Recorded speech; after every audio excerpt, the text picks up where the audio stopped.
Hit him with it. Teleprompter's rolling.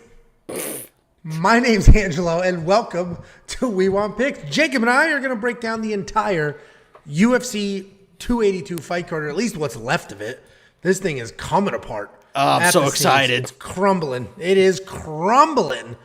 But before we jump into that, we're giving away $1,000. Yeah, $1,000.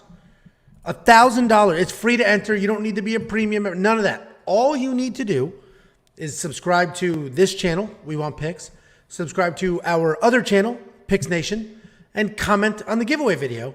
And if we hit 10,000 subscribers before the end of the year, which we will do, we only need 900 more or something stupid like that. If we hit 10,000 subscribers before the end of the year, we're giving away $1,000. Very easy, very simple. I was thinking 1,000 to one person, but I'll put it to a vote.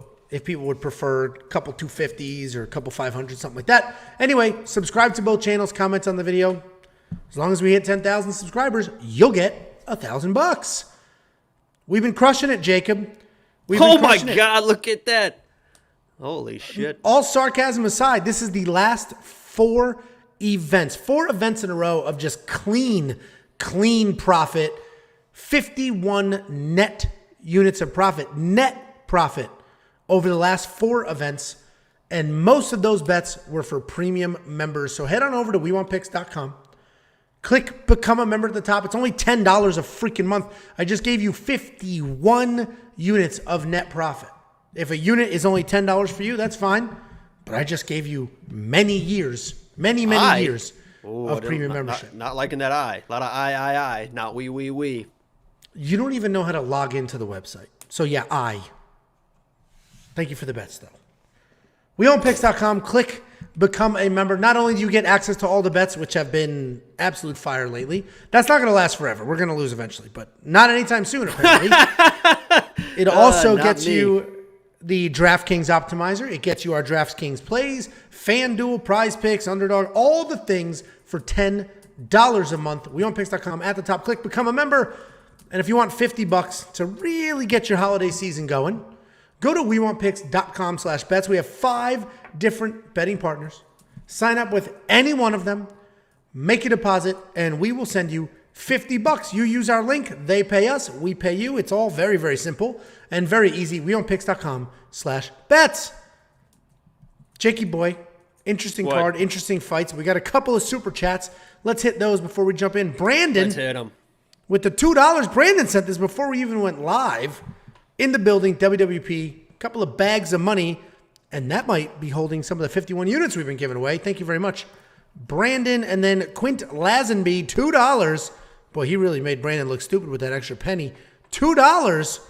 Buy that membership, like the stream. Those are the best kinds of super chats. Thank you very much, Quint.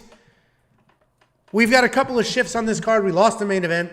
Poor Oven St. Preux can't find an opponent to save his life. We have Ponzinibbio has a new opponent. We're going to break that down. We're going to do all the things. Let's jump right in. Opening up this card, we got a couple of young prospects. We got Cameron Saaiman taking on Stephen Koslow. Both of them are 6-0 in their career. Both of them are undefeated. Koslow is stepping up on short notice. Cameron was already on this card coming off a Contender Series win. And this is almost an old school striker versus grappler.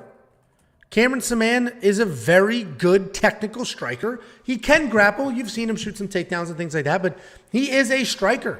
He has killer combinations, nice kicks. He's going to work in spinning attacks, and he's going to try to figure out your timing, and then boom, take a shot, go from there. He's fast, accurate, relentless. Stephen Koslow is a grappler. He is stepping up on short notice. He's very aggressive with his grappling. He's got a submission win in every single one of his pro fights.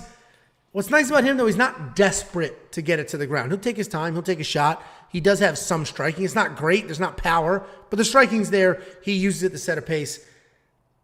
Listen, Cameron probably wins this fight, right? He was already on the card. He's a very good striker. He can grapple. Why do you keep making that stupid face? Is that your face? I'm looking at myself making it, and it's like a funny face, so I keep looking at myself making it. Jesus Christ. Anyway. It's a long night. I'm not, sometimes we do this and I'm like, oh, Jacob's fun to hang out with. And other times are like today where, yeah, exactly. So anyway, Cameron is Probably going to win. He was already on the card. It's not short notice. Has the striking, a little bit of grappling. But nobody should be betting on these fights. You should not be parlaying Cameron. Minus 330 is stupid. These dudes have 6 fights each. 6 fights. Completely unproven, untested. Do not throw these dudes into a parlay because you just see that he's a massive favorite and think that's a good thing. What do you think, Jakey boy?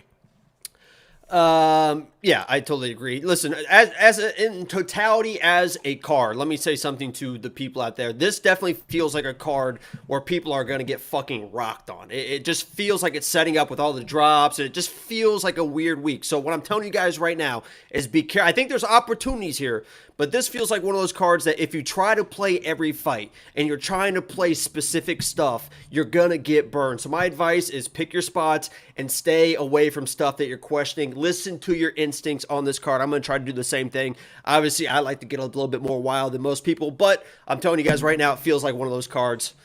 This feels like one of those fights on one of those cards, like Angelo alluded to. This feels like a weird fight because Steven is, I mean, he is very, I almost want to call him a jiu-jitsu nerd, but he's not like one of those like lay on his back. He's not nerds. desperate. He's a very aggressive grappler, and short notice, first round, I could see him going all in on the grappling, and I think he's pretty live in the first round because of that. But as you mentioned, Cameron is kind of like the well-rounded, very technical dude. The thing that scares me, first of all, is I just see a quote right here. 16 hours ago, Dana White called Cameron Saaiman the future and wants him to prove it. Wants him to prove it during this fight. I don't know what he's seeing. I know he got that late finish in the Contender Series fight, but he looks like a very technical dude, but nothing really stands out, right? I think he's just going to kind of pressure forward, maybe win a decision, but I don't see a lot of power there. I don't see a lot of special stuff. And when I look at his opponents, I'm going to read a few names, okay? And you tell me that these don't seem like made, I'm being dead serious right now. Tell me these don't seem like made up names, okay? Gift Walker. Okay. We have Rygard Berger. Okay. We have Dylan Swainpole. I'm looking at these names. I'm like, these have to be made. We have Korn Blom. Korn Blom is like somebody just smashed their keyboard and that's what came out. And the last one we have Roven D. Beer. Beer. Roven D. Beer. I looked at these names. I'm like, I don't know if these are actual people. I do think they're a little bit better competition. The competition that Steven's been fighting. Give me Cameron in this matchup, but this first round could get very weird. Yeah, this is not a fight. Listen, the reason Jake and I actually talked about this weekend because we're up 51 units over the last 4 events. A lot of those units, mine are, if you're familiar with us and what we do and you're a premium member, you can see the bets. Mine are slow and steady, lots of money lines, very short parlays of pretty much sure things, and Jacob shoots his shots. But that's why you're hitting plus 1,600, stuff like that. But when you shoot your shots, it's logical, it makes sense. I think so-and-so wins. I think it ends up on the ground. I'm going to do this person wins by submission, but all 3 rounds for these reasons. We are up units because of those strategies. We see other people every week that have bigger shows than us, a larger audience than us, doing like this person wins by KO in this round. No actual logic. And then, of course, that misses. That's way too specific. To Jacob's point, this card is tricky. Do not go for these stupid, unbelievable specific bets. Just like he said, case in pick point, your spots. I'll This give is you. not I'll give you a spot on this one. I mentioned the Koslow. I did put a little bit of a sprinkle. Premium members know for Koslow first round sub for that reason. Short notice. He's a submission guy. I think he goes in aggressive in the first round against a guy that's unproven. So that's the type of stuff we look for and we give to our premium members. And I like Angelo said, week after week, I'm hitting plus 800s multiple times a weekend, plus 1200s, plus 4. Hey, Philip Rowe, my dude. Hey, plus 1400 finish, 3rd round TKO for the lock of the week. Philip Rowe follows me on Twitter now. We're going places. Oh, he actually followed you? Good for you. $2 from Kim. Let's make some money. Thanks for all your hard work. Thank you, Kim. We have only 2 events left, and then we get to just do the live stream call-in shows and not this grind. Anyway, so we both are on the Cameron side. We both feel you should not be betting on this fight. Cameron at $9,300 in DraftKings. I feel like that's kind of a fade as well. There's just too many unknowns here, and why are we assuming that Cameron's just going to steamroll Steven Koslow? They're both undefeated, so we just don't know how good or bad they actually are. You agree, avoid him on DraftKings? Yeah, I think it could be a lot of just maybe even just defending the takedowns. And like I said, he's not a super dangerous guy. So, yeah. And then we mentioned no bets. Monkey Knife Fight 63-41. That's daily fantasy. You just say more or less in the strikes and you can make some real money there. But again, there's too many unknowns here. I'm not going to flush my money down the toilet. We do have a fight on this card that is perfect for Monkey Knife Fight. We'll talk about that. WeWantPicks.com. Click Become a Member. It's only $10. The minute the rest of these prop bets drop, we're going to get takedown props and things like that. When those drop, you will be notified immediately after becoming a member and linking your Discord. Do that now. Next up, at UFC 282, we have Daniel Da Silva taking on Vinicius Salvador. Daniel Da Silva is also known as Daniel Lacerda, if you're doing your own research. I mention that every breakdown, but it's actually kind of annoying, these guys that have multiple names. That's not even a nickname. It's not even like some people just show up as their nickname. He just has a different last name. What do you think it was? Do you think it's because like his mom got remarried, or he didn't want to take his dad's name or something like that? I know there was a Pacers player that was. He changed it as an adult, though. Yeah, I know there was a Pacers player that had a last name. I can't remember what it was, but he changed it to Ayers because I think he finally got a relationship with his dad or something and wanted to take his dad's last name because he didn't have it on his birth certificate, or maybe it's something like that. Who knows? I don't know, but I thought you were like doing a joke. Oh, Jeff Ayers. You're like, no, that's a real thing. He changed it to Jeff Ayers. It was Jeff. No, that I know. When you said, "What do you think it is?" I was waiting for some Jacob punchline. Come on. We're very. I try to stress out on the streams too. Everyone in the chat wants to screw around. Let's keep everything professional. This is a professional podcast. Angelo, you have the floor. Thank you very much, and that's why I have the script. I don't ever want to stray off that and inadvertently offend somebody. Anyway, Daniel Silva, 11-4 overall. Vinicius Salvador, 14-4 overall. Poor Daniel's only 2-3 in his last 5 years trying to get a UFC win. And Vinicius, 4-1 in his last 5, riding a 4-fight win streak into his UFC debut. Daniel Da Silva is a kill or be killed guy. Kill or be killed. All 11 wins and 4 losses are by stoppage. He's a legit threat on the ground and on his feet, but he's the type of guy he needs to be pressuring. He needs to be the one dictating the striking. He needs to be the one on top dictating the grappling. If he's taken down, he's in trouble. If he's backing up, he's in trouble. Vinicius Salvador, he's a good striker as well. He's rangy. He's got no problem being patient, taking his time, and then taking his shots. He's got good counter striking. He definitely thinks he's a little better than he is, though. I don't know. You don't watch my quick picks video, but he will go against the cage like he did in the Contender Series fight and just bob and weave thinking that he's like Anderson Silva. And he's getting hit. My dude Vinicius? You go back and watch all his fights. He gets lit up. This is your breakdown, but I think he might be better than Anderson. He gets lit up in a lot of those fights. He thinks his movement is better than it is. I do think he wins this fight because I think Daniel's going to come forward looking for the finish as he does, and Vinicius is a very, very good counter striker and he's going to crack him. But this is another fight. Just sit, chill. Keep your money, maybe through the round line. I think it's a 1.5 round line. The under is probably safe there because we know Daniel Da Silva he's going out in a shield or he's winning. That's it. So really it's just coming down to him, and he's not very durable and he is very dangerous. So to me, the bet seems like an under on the round line. I do think Vinicius wins, but he gets hit a little more than I'd like. What do you think? Yeah, this is, as you mentioned, this is another one of those fights where don't pick a side. If you want to play, maybe I guess a little bit of value on Daniel Da Silva, because I think this is like a 50-50 fight. As Angelo mentioned, Daniel Da Silva is much better than his 0-3, 3 finishes record. And as Angelo mentioned again, he needs to be the guy moving forward.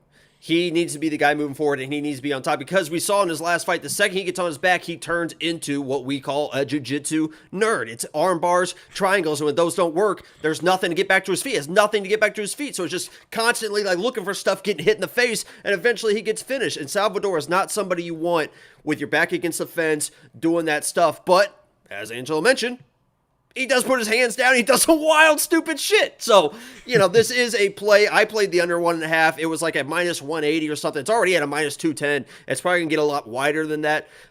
This is maybe throw something at somebody, inside the distance and pray you hit the right side, but don't put any heavy money on either side of these guys. This should be a fun fight. I mean, it should be wild. It should be crazy. There should be a finish. This will be a good fight for the crowd to get into it, but Jesus, man. Yeah, this is a very interesting one. And my pick is Salvador, by the way. I don't think I made a pick, but Salvador, but I'm not going to play money on it. I don't love it. So no, and that's the thing about this. These are the cards that last week Twitter was just like a graveyard of people everybody lost money, and everybody was making excuses for each other. Like, oh, everybody, yeah, we had a shit week, so did everybody else. And it's like, yeah, but you didn't need to. You didn't need to have a bad week. Like, yes, some underdogs won, but why are you betting on the favorites in those fights? I was on the wrong side of the Clay Guida pick, but I wasn't betting that fight. I was on the wrong side of the Michael Johnson pick. I'm not betting on that fight. What are you, crazy? We live bet on the stream. We live bet Michael Johnson because we knew what the fuck was about to happen in that fight. A live bet's a whole different world. People that bet on Tai Tuivasa, we were both on Tai Tuivasa to win that fight. We also said, do not bet on this fight. You're stupid if you bet on this fight. Don't do it. It's two heavyweights that are going to swing crazy. We have a fight exactly like that on this card. I hate to tell you not to bet. It's a betting show, but you'd rather make money than just click a bet to feel good about it for 3 days and then lose it. Are we gambling? Not me. No, I'm not gambling. I'm investing. Mine are investments. Ooh. Yeah, that's a thing. Let's put it on a t-shirt. Ooh. Anyway. I'm not gambling. I'm investing. It's not a threat. It's a promise. Call an ambulance, but not for me. For the bookies. Hey, that should be a t-shirt. Ooh. Call an ambulance, but not for me. Anyway, Daniel James De Silva. Krause. We both recognize he's dangerous, very live in this fight. These odds are a little wacky, but Vinicius should be the favorite, could win this fight. Hopefully he's not doing the back bullshit against the cage. Listen, $7,300 in DraftKings, multi-entry, yeah, give it a shot, right? Cash? No, you can't. Can't do it. $8,900 is probably the safer play in DraftKings. Like, we both think he probably wins. And if he wins, we know he's going to win by stoppage. So he could be worth the risk in DraftKings for sure, because that's what's supposed to happen. You agree with that statement? I agree with everything you say, no matter, even if I say I don't agree, I actually do agree. Payday's coming. 48.90 on the Monkey Knife Fight strike line. I think it's a less, frankly. And those are total strikes, not even significant strikes, total strikes. I think it's a less because Vinicius, I don't know how Chris got to 90. Vinicius is a pretty low volume guy. Very low volume. And I don't think he's, once he gets going. Because he likes this bullshit. Yeah, but once he gets going, he kind of gets going. But yeah, I agree. I think it's a less. We appreciate that 90 because, you know. Yeah, no, it's a little easier to break down. If you guys want to check that out, go to wewantpicks.com/MKF. It's daily fantasy. It's an app. It's a website, however you want to do it. If you give them $50, they'll give you 50. Give them 100, they'll give you 100. They will instantly match your deposit. And you just say less on this, and if you're right, you could triple your money. wewantpicks.com/MKF. And if you want $50 to kick your week off, well, it's Tuesday, but to close your week out, wewantpicks.com/bets. Use our links to sign up with any one of our betting partners, and we'll send you $50 as a thank you. Next up, at UFC 282, we have former Arkansas wrestler TJ Brown taking on Erik Silva. TJ Brown 16-9 overall, 2-3 in his last 5. He is coming off a decision loss about 4 months ago. And Erik Silva, which is a real pain in the ass to do research on because there's 2 Erik Silvas, including like the handsome Brazilian guy that went from UFC to Bellator.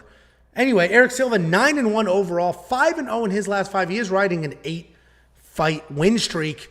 And we have aggressive grappler versus aggressive grappler. And the issue here is TJ Brown did not grapple in his last fight. And that is weighing very heavily on my pick here because TJ Brown, when he's just diving at legs and pushing that wrestling pace, is actually more dangerous than when he's striking and trying to play it cool because, you know, Erik Silva will just walk forward throwing heavy bombs, heavy kicks, and then look for the takedown, where TJ, I feel like he's one or the other. He's either kickboxing or he's just diving at legs, and he doesn't really mesh it that well. His last fight was that loss I mentioned about 4 months ago to Shailan Nerdenbeek. He didn't initiate any takedowns at all, and he gave up 3.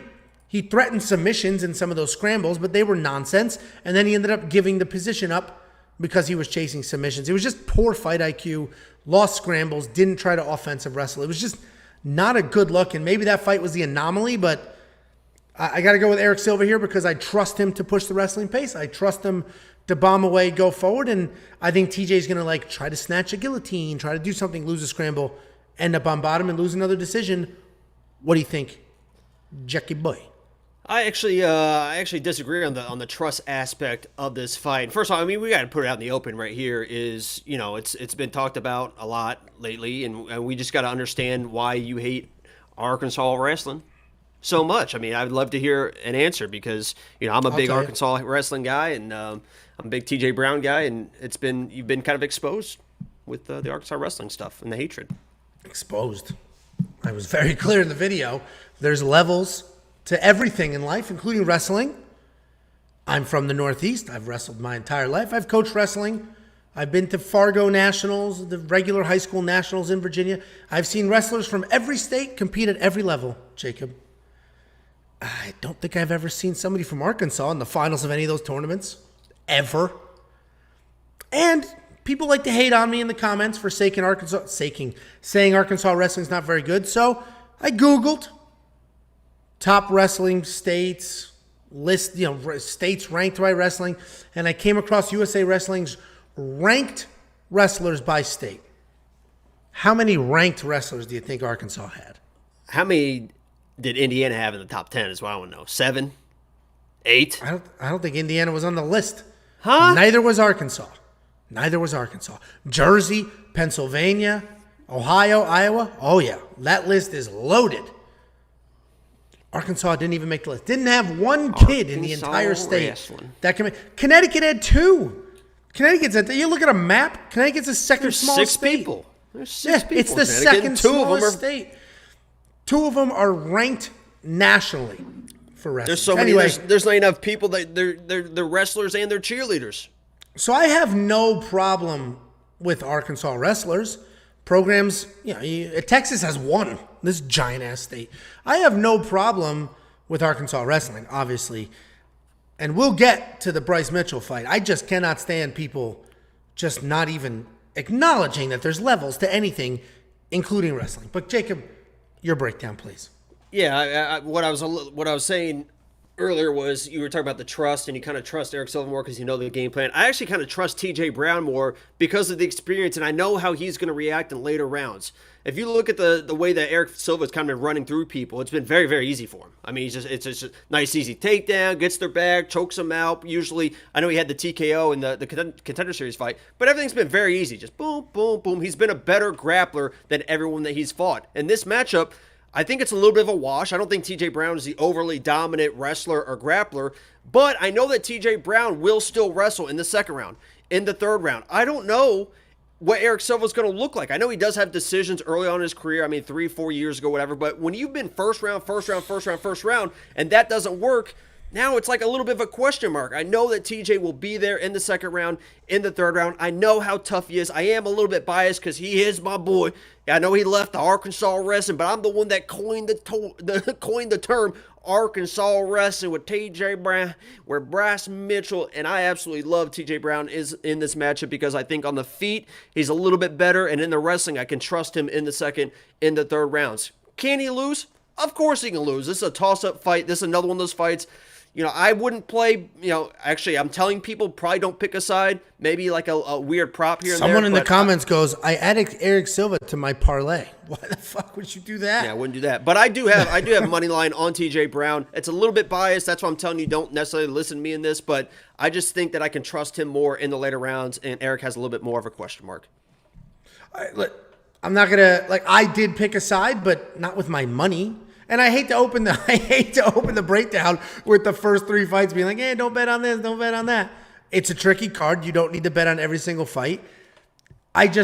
We're breaking down fights. We're giving picks. I think Erik Silva will initiate the wrestling. We've seen TJ not do that. You're not worried about that Nerd and Beak fight? That he just didn't. He was wrestling and he was scrambling. I know you didn't like that he wasn't like shooting takedowns, but that's a big physical guy that you're trying to take down, and he knows how to wrestle. I mean, Shylon is one of the best wrestlers out there as well, and so I think it was more of a game plan type thing. Like, hey, I think I can do something besides wrestle, but in this matchup, I think he's gonna be forced to do it, and I think he's gonna excel because of it. Yeah, I mean, we'll see what happens. Should be an interesting fight. What I will take a look at is the Bet Online does the takedown prop bets. Yeah, they haven't dropped any props for this fight yet still. It's kind of frustrating.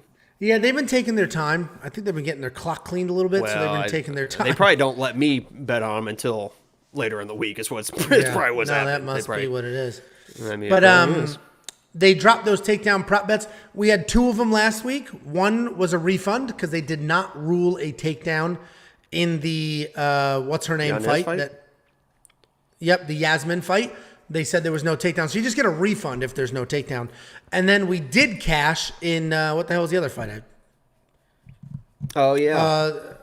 Is it Mateusz Nicolau? He had a takedown. I think that was that one. Anyway, I had 3 units on one, 3 units or 2 units on the other. One cashed, one was a refund. High on Matt Schnell, too. Like, what were you guys thinking? I don't know if you noticed, but 90% of the people that comment on our stuff are dead wrong constantly. Not anyone in the chat. No, these are the sharp ones. These are definitely the sharp ones. So I'll look for those lines when they drop. We may get lucky and Bet Online may say, oh, TJ Brown 1 takedown because of his last performance. And then you can play the over there and make yourself some cash.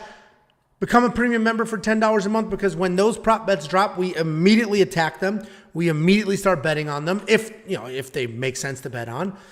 And you're going to see those. You'll get those alerts on your phone. You can hit those lines before they move because for the most part, we get really good closing line value on the prop bets for sure. So become a premium member. It's only $10 a month. WeOwnPicks.com. Click Become a Member. $7,900 to $8,300. Almost even money in DraftKings. You like the 79? No. What a joke. I love this matchup for TJ Brown. What a fucking that was not a quote from me. So, I mean, that was not. You said I love this matchup for TJ Brown. You said that. That's what I said. You want to bet on that? That was a direct quote. Okay, it wasn't an exact quote. You said. Okay, I love TJ Brown in this matchup. Is what you said. No, that wasn't it. I might have said like I like TJ in this matchup. That's why I bet on him. But I told everyone else don't fucking bet on him. Okay, I am gonna watch this back. Back. Yeah, we will see. I am gonna watch this back. We will see. Let's wrestle. Oh, I don't know what happened to his internet. It's weird. Let's wrestle. Monkey Knife by strike line 46-78. I do think this goes to a decision. It's pitter-patter strikes. Every single thing counts with Monkey Knife Fight. It's not significant strikes. The 78 seems a little high, but I think it's a more and more. I think this fight likely goes to a decision. I think there's a whole bunch of this bullshit. Defending takedowns on bottom, top, stuff like that. What do you think? Yeah, I'm surprised the line on this is 1.5. I know the over 1.5 is -175, but I mean that still looks like pretty good value because I agree. I think these guys, even if they're grappling, they're both experienced enough to not get submitted by the other guy, and I think it kind of goes. And yeah, I agree. I could see this as a decision fight. There might be some decent value on if they place at 1.5, you might get like fight goes the distance at like plus 170 or something like that. I don't know about that, but I do have a over under. You just said that you think the fight goes to a decision, but you're not willing to bet on it. You just said it. You said I love this fight going to a decision, but you're not willing to bet on it. You said I think it could be 170, and I said I don't know about that. That's what the exchange just was. I'm sorry. Absolute ass clown. I do have a 2-fight over under round prop parlay going. If you're a premium member, check that out because I'm very confident in that. And I had that same thing last week and that cashed big time. I think that was 3 fights last week and that cashed big time. So we are split on the pick, but neither one of us are very confident. Don't like it in DraftKings, where I actually do think TJ is probably a little more worth it in DraftKings. And we both like the more on Monkey Knife Fight and the over on the round prop. Next up, at UFC 282, we have Billy Quarantillo taking on Alexander Hernandez. What was that sound? It's like a Furby. What was that? What? What are you talking about? Was there not like a... There wasn't like a... What? Okay, I gotta watch this back because dude, there was like... Is it the baby monitor? Is that what I'm hearing? There was like some weird, stupid little like sound I heard. All right, my bad. We got Billy Quarantillo taking on Alexander Hernandez. Billy Quarantillo, 16-4 overall, 3-2 in his last 5. He is coming off a loss to Shane Burgos a year ago. Alexander Hernandez, 13-5 overall, 2-3 in his last 5. alternating wins and losses. I cannot stand you today. What have I have done? I'm not doing anything. You're sitting like a... Oh, God. The AC's on. It was a nice day today. Holy shit. Anyway, it's your chair. I just heard it again. Are you making the sound or is it your chair? Oh my God, I'm making the fucking sound, you stupid bitch. Jesus Christ. That's why I was laughing. I was looking at the every time he went, I was like, for the chat, like winking at him. Jesus Mary, dude. It's amazing. Come on. It's amazing you don't get the shit kicked out of you constantly. Like, it's amazing. I don't leave the house. Well, that'll do it. All right. Anyway, this should be a fun fight. Billy Quarantillo, nonstop pressure, nonstop pace. Actually pretty decent everywhere. The dude's landing 8 significant strikes per minute. He's shooting takedowns. He only has a 21% takedown accuracy, but he's shooting them. He has 8 takedowns in 7 UFC fights. He's got decent BJJ. Billy Quarantillo is a good, well-rounded guy. He does get hit quite a bit, though. Alexander Hernandez is interesting because in one fight he looks like a killer. The next fight he just kind of doesn't show up, shits the bed a little bit, but he's a fast, athletic, powerful guy who can wrestle. He beat Beneil Dariush. He beat Francisco Ronaldo. Good wrestler, solid athlete, good power. When he mixes things together, which sometimes he does struggle to mix in the wrestling, and he'll just end up in a slugfest, which he should not be in, that's when he loses. So I'm going to go on a limb. I'm going to pick Alexander Hernandez here as the underdog, but he's going to need to mix in the takedowns and not get caught up in a fist fight. Because if he gets caught up in a fist fight, he'll get picked apart or he'll get taken down. So I like Alexander Hernandez here. I think he's probably the better guy in almost everything, but Billy might put it together better than Alex does, which would suck. But I like Alexander Hernandez to win this fight. What do you think? Yeah, I don't want to say a big fan of Alex, but I do like Alex. He is a fun guy to watch because he he almost is like a little pocket Michael Chandler the way he fights, because with his explosion, with his athleticism, and kind of like Michael Chandler, he kind of needs to get you out of there early. Either get you out of there early or be able to kind of outwork you through 3 rounds.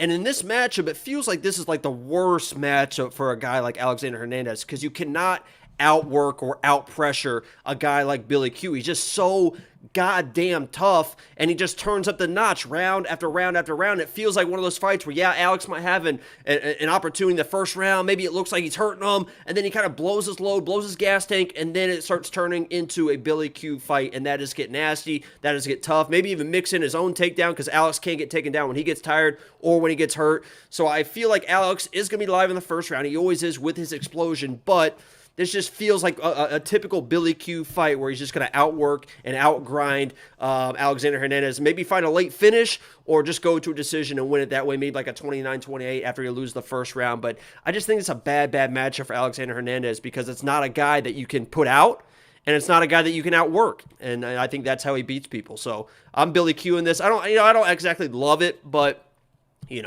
is what it is.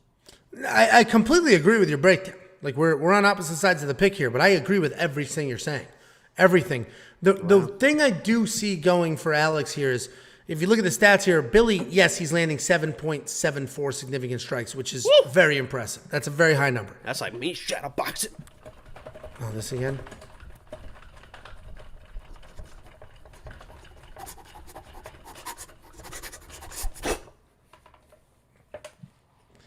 But he's also hit with 5.8. He's almost hit with 6 significant strikes per minute, which is not good. For a dude that's coming forward like that, shooting takedowns, getting control, he's hit a shit ton. And I'm hoping Alex has the power to beat him up, slow him down, and take some of that away from him. Because a guy, if you're landing 8 and you're averaging more than 1 takedown per fight, how the hell are you getting hit 6 times? With significant strikes, and if you listen to the broadcast, significant strikes are strikes from range. So those are not strikes on the ground. Those are only strikes standing when you're not necessarily in the pocket. So that's what I got going for Alex there. That's the one thing I'm leaning on. No, I mean, yeah, he is. I mean, he does get hit, but yeah, no, I don't disagree with that. I think we're on the same page here. Opposite sides, but on the same page. It's a beautiful thing. It's a beautiful thing. I am going to have Alexander Hernandez. I am going to have Alexander Hernandez in my DraftKings lineup. What are you doing? It's like a beautiful thing, like hands reaching out, touching hands, touching me, touching you. I think I'll have Alexander Hernandez in my DraftKings lineup, $7,600. That's solid value. That's solid value for a guy that you know is going to fight for your money. He's not a gun-shy guy. He can get caught up in the wrong fight, but he will be in a fight. And you need underdogs in your lineup. That's the only way to make it work. You like Billy enough to throw him in yours, or probably not?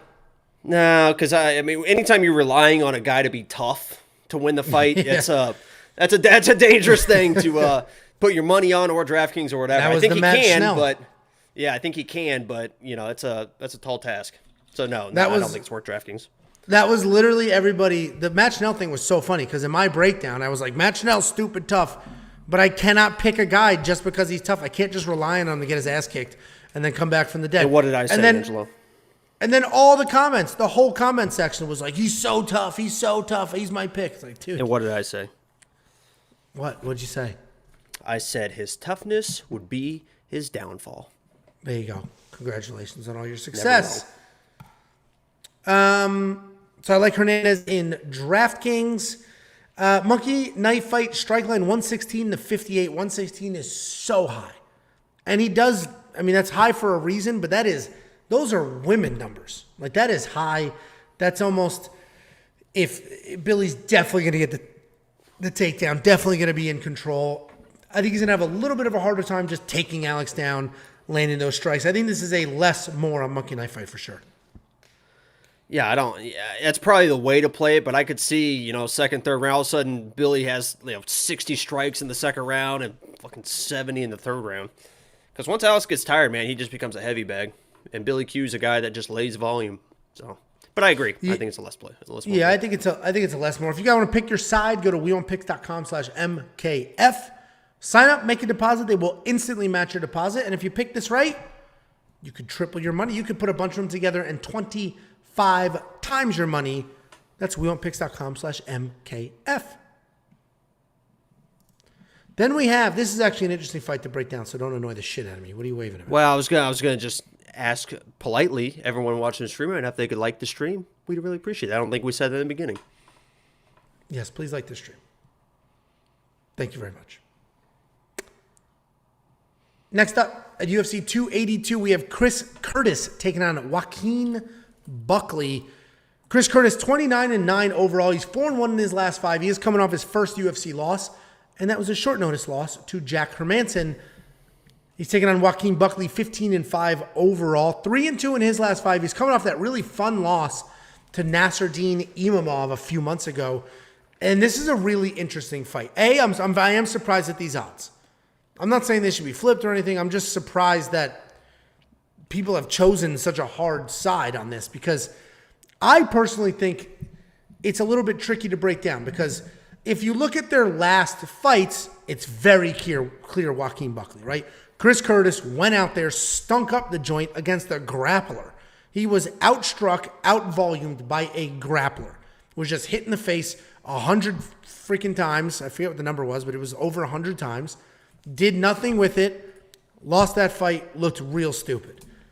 Then he's fighting Joaquin Buckley, who in his last fight, yes, he also lost, but that dude was trying to rip Imavov's head off, and he knew he was down on rounds. He went out there in the third, swinging, coming forward, trying to make it happen. He showed it happen.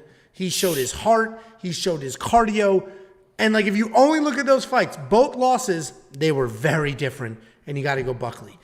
But you got to factor in that Chris Curtis was coming off of a 3-round, I don't want to say war, but a very tough 3-round fight with Rodolfo Vieira. It was like a week and a half later, he flew to the other side of the world to get into another tough fight with a pretty durable guy. And I think that affected his performance a little bit. But then again, Rodolfo Vieira was outstriking him. Phil Hawes was outstriking him before he was put out, and now we know Phil Hawes absolutely has no chin whatsoever. So Joaquin Buckley is going to be the pick, but Chris Curtis is dumb dangerous. We know he's got those little short hooks, and he could put anybody out with them. And if Joaquin comes charging in, that could happen to him. He's been put out before. Kevin Holland put him out. I mean, Joaquin has been put out. He's had some iffy success against strikers where Chris Curtis has only fought grapplers in the UFC. They've only given him grapplers. So this will be like last week's main event. We'll finally get to see Chris Curtis in a striking match because Joaquin Buckley, while he can grapple, he had 5 takedowns against Razak Al Hassan. He's not going to be grappling in this fight. So pick is Joaquin Buckley. I'm basing it off of I can trust him to come forward, swing heavy, and there's going to be a very big size difference here. But Chris Curtis is live. What do you think? Yeah, let me just preface everything I'm about to say with I was the original Chris Curtis fan. Like when he came to the UFC, I told everyone he's probably going to knock out Phil Hawes. I said that he was going to knock out Brendan Allen. That's exactly what happened. But as you mentioned, the last fight is a cause for concern for Chris Curtis, and he I think he's owned up to it, right? He said, I shouldn't have acted that way because he was mad at Jack for not fighting him. He understands, like, hey, I got to do more to win those fights. As you mentioned, Buckley in his fight was just, out of control in that third round, trying to chase a finish. I think this is a difference in mentalities for these guys. Chris Curtis mentioned when he had that short notice fight, he said, listen, I might lose. If I lose, I lose. I'm here to get money. That's what it is. I think these guys have a little bit, and there's nothing wrong with it. I'm not saying there's anything wrong with that at all. Get your money. That's what you're supposed to do. That's the whole point of this all. But I think that he's a little bit more driven by, he enjoys fighting. He likes fighting. Win or lose, he's still gonna be Chris Curtis. He's not really bothered about it as much as some fighters where Buckley seems like a guy that's super hungry. He really wants to chase a title. He thinks he can be that guy to chase a title. And you saw that in his last fight, how hungry, how determined he was. And I'm not saying, again, I don't want to be like I'm disrespecting Chris Curtis because I'm sure he would like to be a title, whatever. It's just from what he said in the past. Too, because he jumped down my throat when I picked against him. Right, yeah. So, I just think it's a little bit different in mentality. He's going to be live. He is probably the better technical striker in this matchup. Maybe he comes in a little bit more aggressive than he did against Jack, and that actually might hurt him in this matchup because he is naturally just a counter puncher. That's what he is. He's got that high guard. He's waiting for that counter punch, and against Buckley, that can work really, really well. But if he comes in and tries to be that pressure fighter that he wasn't against Jack, he could run into some big issues because Buckley is very, very explosive. He could, I don't think he's going to go with the grappling, but could feint some takedowns just to change the eye level a little bit. But he is so explosive, and he is willing to go all out for this win. So, I'm going with Buckley. I actually kind of like him a lot in this matchup. I think the odds are pretty fair at minus 150, minus 160. It shouldn't be any more wide than that because, Chris Curtis got to prove to us, almost like we're going to mention Darren Till later, almost like you got to prove to us that you can be that fighter again, not just a counter guy, but let's walk somebody down and see what happens. So I'm going Buckley in this matchup and put some action on as well. But Chris, I was your number one fan. I was the original Chris Curtis fan. Yeah, he does. He really does watch these, and when we pick against him, he makes sure he comes back and comments on every single one of them, like many comments, not just a comment, several comments on each video. The action. But I do like Chris Curtis, and I'm giving him a lot of leeway with that last loss. There was a lot going against him. As I mentioned, he was coming off a 3-round fight. He was on the other side of the world. He's also a 170-pounder that just decided, fuck it, I'll be a 185.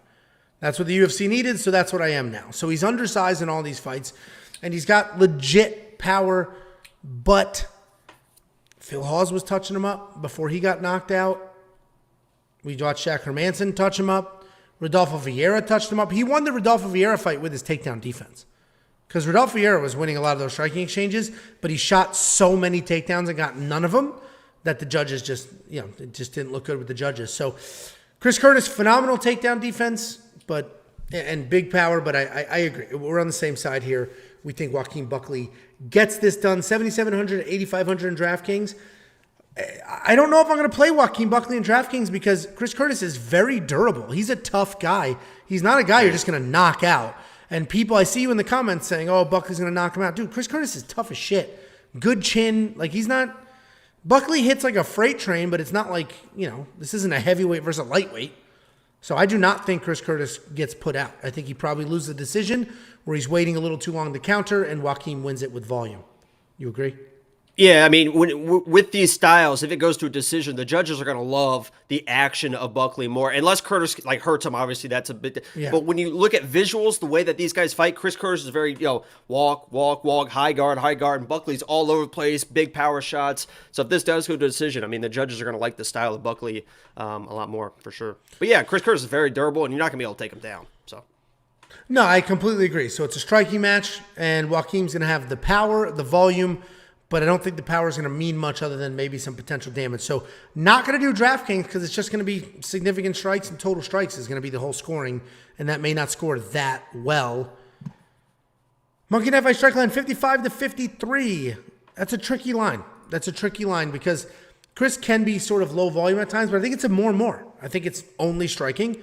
I think it's 15 minutes. So I got to go more and more here, and that's every single strike, not just significant. What do you think? Yeah, I think it's more and more. I think Buckley's gonna bring out the strikes of Chris Curtis, and these guys are gonna go at it. Well, become a premium member at WeWantPicks.com. At the top there's a button, become a member. It's only $10 a month. We have given you 51 units of net profit over the last 4 events, and that does not include the member-only safety parlay. I keep that out of the unit calculation because that's its own sort of entity. WeWantPicks.com, it is only $10 because when all the prop bets drop for this fight, which they have not yet, when all the prop bets drop for this fight, I think we'll find some spots because I think there's some opportunities here for sure. Chris Curtis wins inside the distance decision, no action. That's probably a solid bet because he probably loses the decision. Plus 150. You know what? I may go ahead and jump on that when we're done here because Chris Curtis is durable enough to make it, survive, and he can win inside the distance. So I will probably actually end up... Yeah, that's not a bad one. I'll probably end up doing that as well. There's your free premium bet right there. If you're a premium member, bets like that just pop up on your phone the very minute that we... That's not like a typical one because Buckley is a dangerous dude, but that definitely is something you should put a little bit. Plus 150, yeah, that's probably pretty good. And Chris is so durable. Go through his record. Yeah, he has been knocked out. Yeah, it feels like you're jinxing him. I don't know if you're trying to jinx him, but it feels like you keep saying how durable he is. So I don't know what's about to happen. So sorry, Chris. Well, yeah, I mean, that does happen. Next up, at UFC 282, we have Edmen Shahbazyan taking on Dalcha Lungiambula. Edmen Shahbazyan, 11-3 overall, 2-3 in his last 5, riding a 3-fight losing streak. Dalcha Lungiambula, 11-5 overall, 1-4 in his last 5, also riding a 3-fight losing streak. These are both very good strikers. Both of these guys are good strikers and actually both pretty well-rounded. Edmen Shahbazyan has really, really impressive kicks.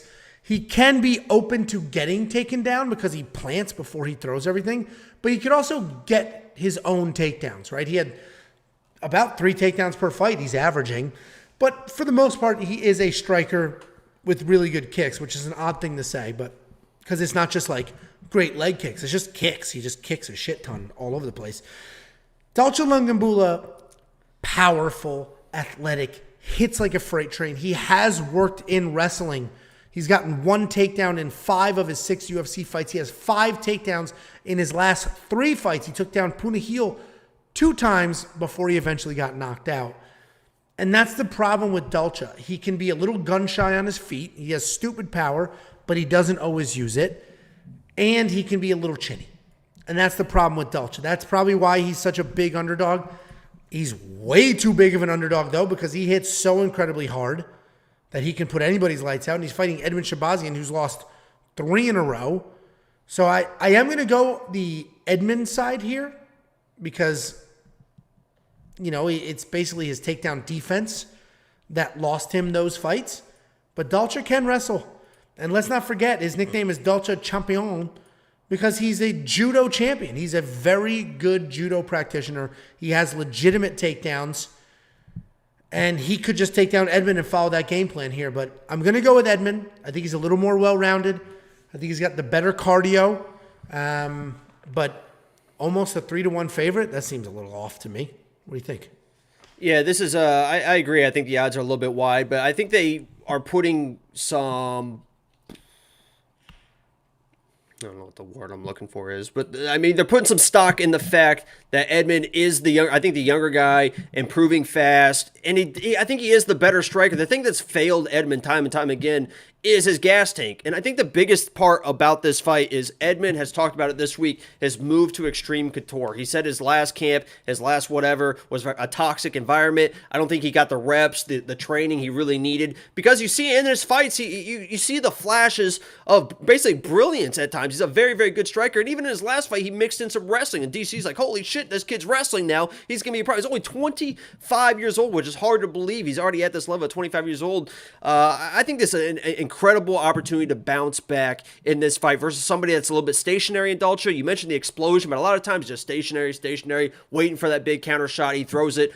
Counter opportunities will be there. This is probably going to be a gas tank fight, and I will trust Edmen's gas tank more with the switch of camps, and his fight style doesn't necessarily need explosion, right? He doesn't need to be that powerful guy. Well, Dalcha has gas tank issues, but he's always going to be that guy that needs the explosion to have success in his fights. Explosion wrestling, explosion judo, explosion shot. So I'm going to trust Edmen a little bit more than probably most people in this fight. I like him in this matchup. I think it's tailor-made for him, and I hope he absolutely shines because I think he can be a guy that's very, very successful in the UFC. Young dude and got all the tools. Yeah, I mean, I agree with you, and it is crazy that he's 25. The poor guy is on a 3-fight skid, and I think the UFC is just like, here, we'll give you an older but still dangerous guy, see what you can do. So we're both on the Edmen side. We both think that these odds are a little wide. I do not think he's a parlay piece. Again, a lot of you are a little lazy with your parlays. Some of you shoot way Greedy, too far. Probably. Well, when I say lazy, the greedy ones are the ones that do $2 parlays with trying to chase $1,000 payout. The lazy ones that will just pull up best fight odds or bet online, take the 3 or 4 biggest favorites and put them together and like, nice, this'll hit. Oh, fuck yeah. Edmen should win this fight, but he also could have parlay buster written all over him because he can be taken down. And Dalcha Lungiambula is a judo black belt who here's the takedown. They average almost the exact same amount of takedowns per fight. And Dalcha's not going to the scorecards very often. So he's averaging those takedowns early in the fight. Last time he was wrestling, his corner was yelling at him, don't wrestle. Not even the Cody Brundage one. Yeah, his last fight too. Yeah, because he just works. Because he's not a wrestler. So, I mean, yeah, he can wrestle. He's a judo guy. Yeah, he's a judo guy. But, and that's what screwed him in the Cody Brundage fight. He shot a takedown and got guillotined. Why'd you shoot? Yeah, he was You're a judo guy. Why you shooting? Yeah, I mean, he was beating absolute piss out of Cody Brundage and then got tired and was like, I'll just wrestle real quick. And Cody's like, oh, thank you for the neck. Yeah, no, exactly. So That's anyway, we both like Friday night. You said thank you for the neck? Anyway, we're both... We are both on the Shahbazyan side. We both think the odds are a little crazy. Probably not necessarily a parlay piece. $9,400 in DraftKings. Probably not, but the reason that's so risky, or the reason it's even considerable, is because Dalcha does get finished. He does get finished. But $9,400 is a lot. That's like a guarantee finish. What do you think? No, there's a few fighters, and I mentioned it, and I will mention another one later. Edmen needs to prove it to me before I start trusting him with money like this for minus 275 or whatever it is, for DraftKings 95. I need to see that he can put it all together, and then next fight, we'll consider it.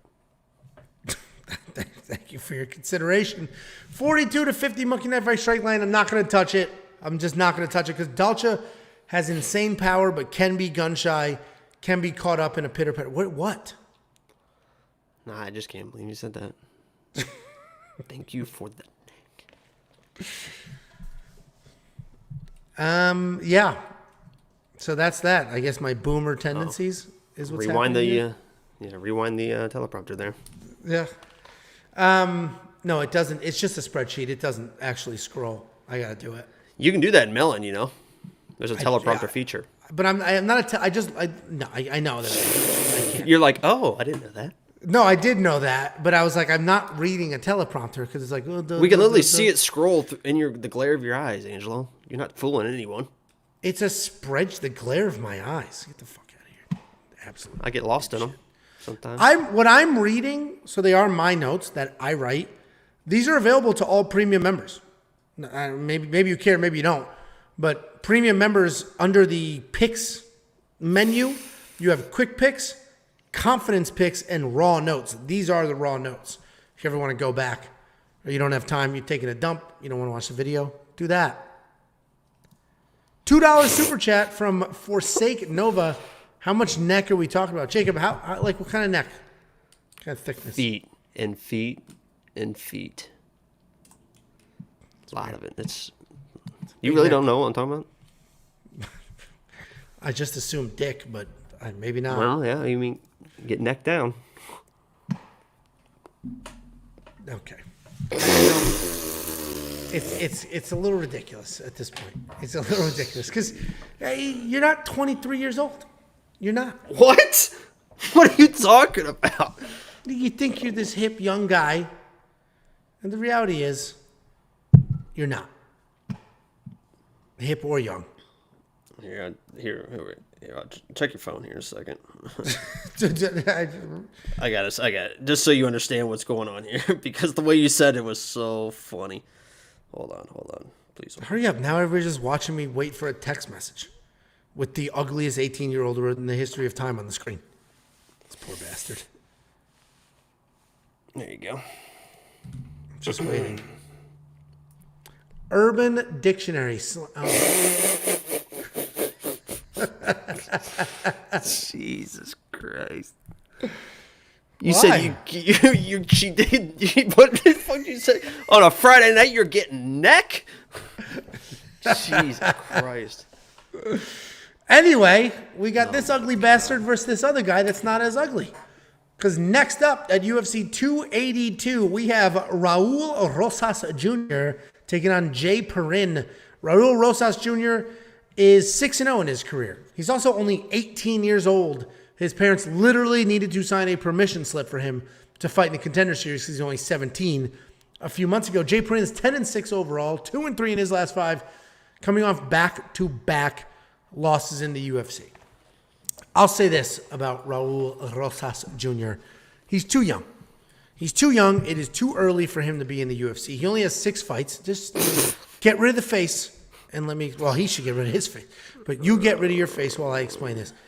He's too young. He's only 18 years old, fresh 18. He doesn't even have, he's not even fully grown. He's not a fully grown person. Relax. He's too young to be taking the damage. He's too young to be in there against actual men. And the example I used in the Quick Picks video was Aaron Pico. Aaron Pico, if he was given the right amount of time and followed the right path, would be one of the best fighters on the planet. He's an incredible boxer, an incredible wrestler, great jiu-jitsu. He had all the tools. He fought some guys that he should have absolutely blown through, but he was a kid and they were grown men and they knocked him out and his chin never recovered. That has not happened to Rosas. That will not happen in this fight. I do think he wins. He is a non-stop, relentless wrestler who has control. Wait, you think you just said all that and you're picking on the... Oh, my God. Yes, I think it's too early for him to be in the UFC, but I think he wins this fight, is my overall point. I don't think he should be here. They've given him a good fight that he can win, but how many times are you going to give him a fight? You can't give him 4 years worth of fights that he's going to win. So eventually, the kid's going to get smoked. I think he wins this fight for all the reasons everybody else does. Just relentless wrestling, and what he's really good at is the actual control. He's not like, who's that dude, that little dude that gets all those takedowns, no control, almost lost his last fight? He beat Charles Johnson. Come on. I don't know who the fuck you're talking about. He's that little, oh man. He's a Dagestani that grew up in England. Son of a bitch. You know exactly who I'm talking about. He fought Charles Makayev. Thank you very much. Live chat. He's not like a Muhammad Makayev because Makayev can't hold anybody down. Where Raul Rosas Jr. gets the takedown, incredible control, good BJJ. So I think he's going to get it done. I do think he's going to get it done because, Corey Lang was able to beat him. And stylistically, Perrin's a well-rounded guy. He's looking to wrestle, and I don't think he's going to out-wrestle Raul Rosas. So Raul's going to win this fight. It's too early in his career. He should not be in the UFC. He's going to lose. He'll win the next 2, and then he's going to start to lose. Continue. Sorry. No, listen. The UFC knows what they're doing, right? They know how to build prospects. They know how to give people favorable matchups. You're seeing it with Raul. You're seeing it with Patty. We'll talk about Patty and his matchup as well. They got lucky with Patty because he almost got fucking knocked out in this first fight. So they know how to build their prospects up. The last thing, and we were talking about this, I think, in Discord today, the last thing that the UFC wants to have happen is the 18-year-old comes in on a pay-per-view card and gets absolutely flatlined. That's not a good look for anyone. And it's not going to happen. Right, and they know what they're doing in this matchup with Jay Perrin. Because, yes, Jay, I don't want to disrespect Jay. Jay is very, very tough. He is a tough dude. But what he isn't is dangerous, right? He's not a dangerous striker. He's not dangerous on the ground. He's not dangerous anywhere. And against Raul, you have to be dangerous. You have to be dangerous, especially in the striking. Jay is going to have to take chances.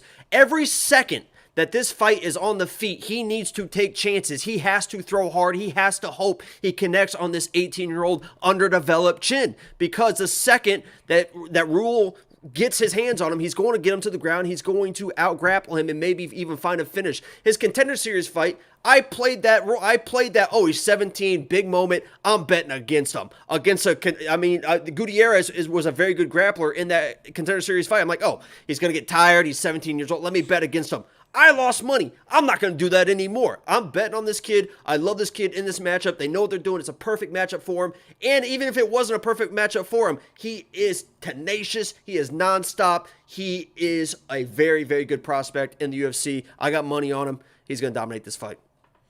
I completely agree with everything you're saying. And there's some simple Sams and some simple Saimans in the live chat that don't understand what I was saying. What about Samantha's? Because there's some females in there too. Yeah, but they're not the ones misunderstanding what I'm saying. They never do. Women are the smartest people I on think earth. Rosas, I wish that one. Sorry. I think Rosas wins this fight.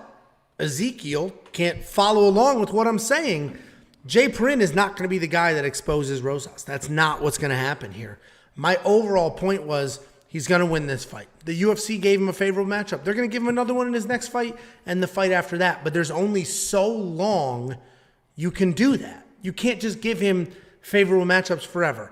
They're going to try to give him somebody. They're going to try to build him up. And he's just too young to be here, and he's too young to be working up that ladder. He should be on the regional scene, smoking those dudes, and slowly increasing the competition level. I think he proved that he's good enough to belong.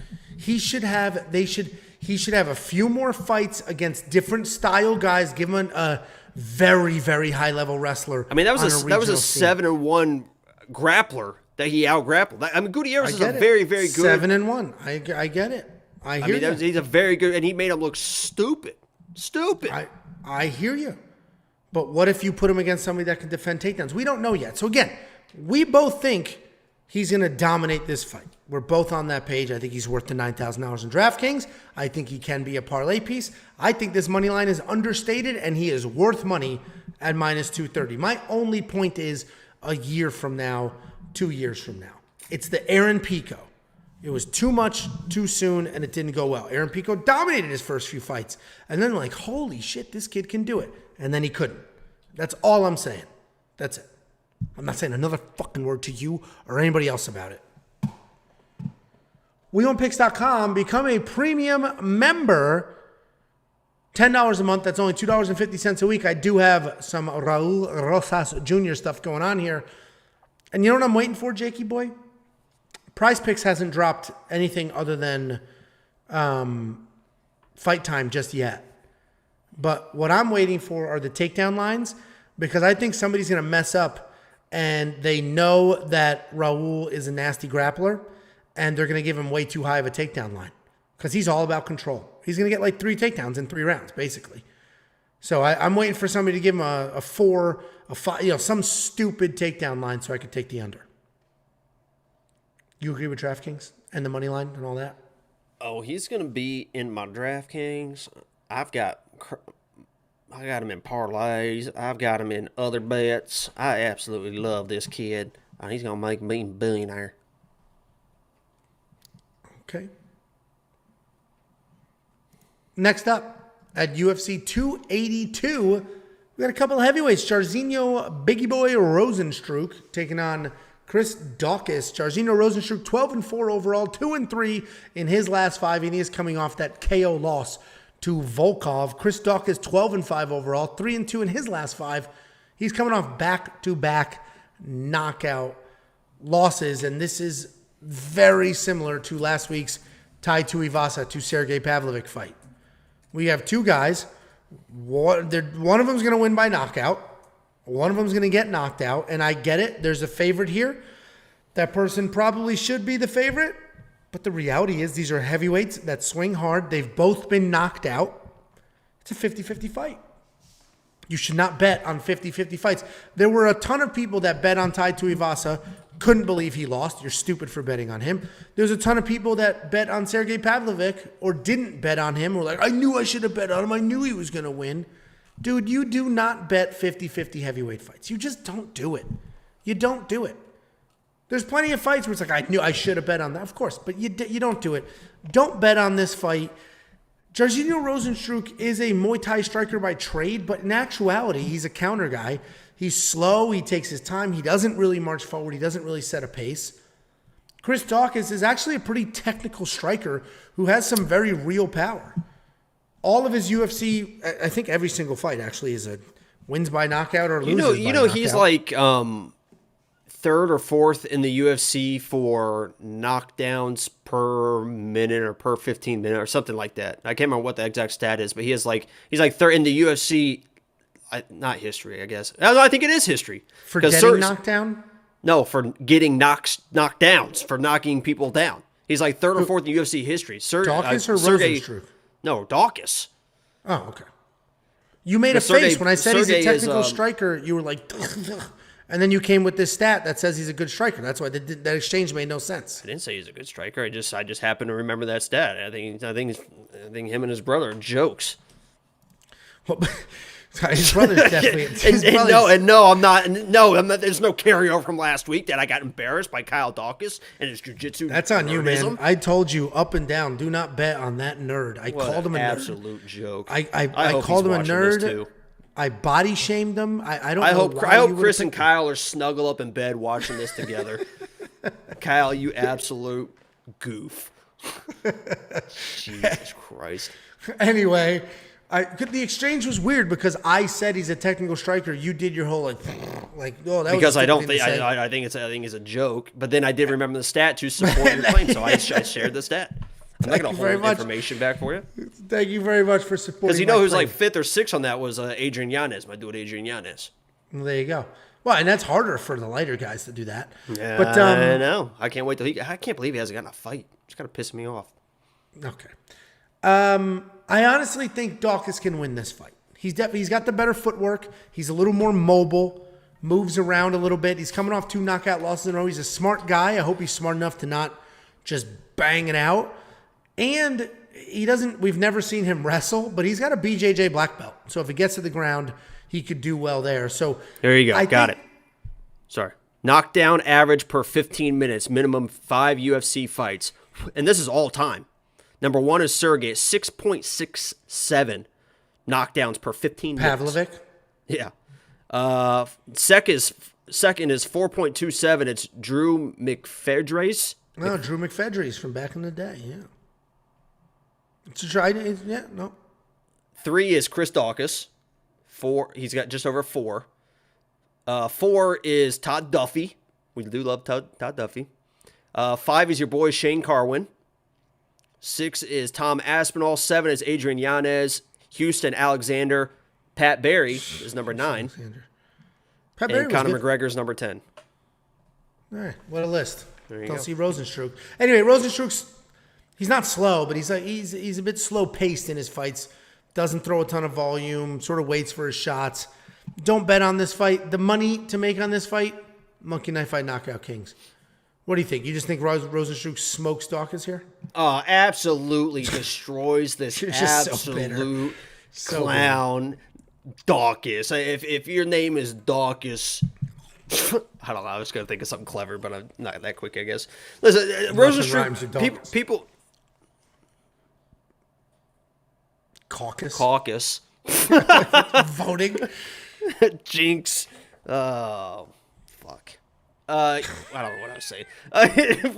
Rozenstruik, I mean, people think that he's like this is a one punch, like one hitter quitter type of fighter, but he is an accomplished like kickboxer, Muay Thai, whatever. I mean, he is a very, very good striker when he wants to throw hands, and I think that he's a better striker than Chris Daukaus, and he has more power. I mean, his losses are a 20-second loss to the champ. He went to a decision versus the intern champ. He got out-wrestled by the best wrestler in the division, and then last fight, he fought a 6'10" Volkov, and it was kind of like an early stoppage situation. You're going to see TKO and be like, oh my God, he got knocked out. Chris might knock him out. It was like he was against a fence, and they stopped the fight, and they both looked at each other like, wait, why'd the fight get stopped? There's a weird stoppage situation. Rozenstruik's the better striker. He's got the more power. It seems like his chin is held up fine over, the course of after the Ngannou fight, where Daukaus has been dropped left and right.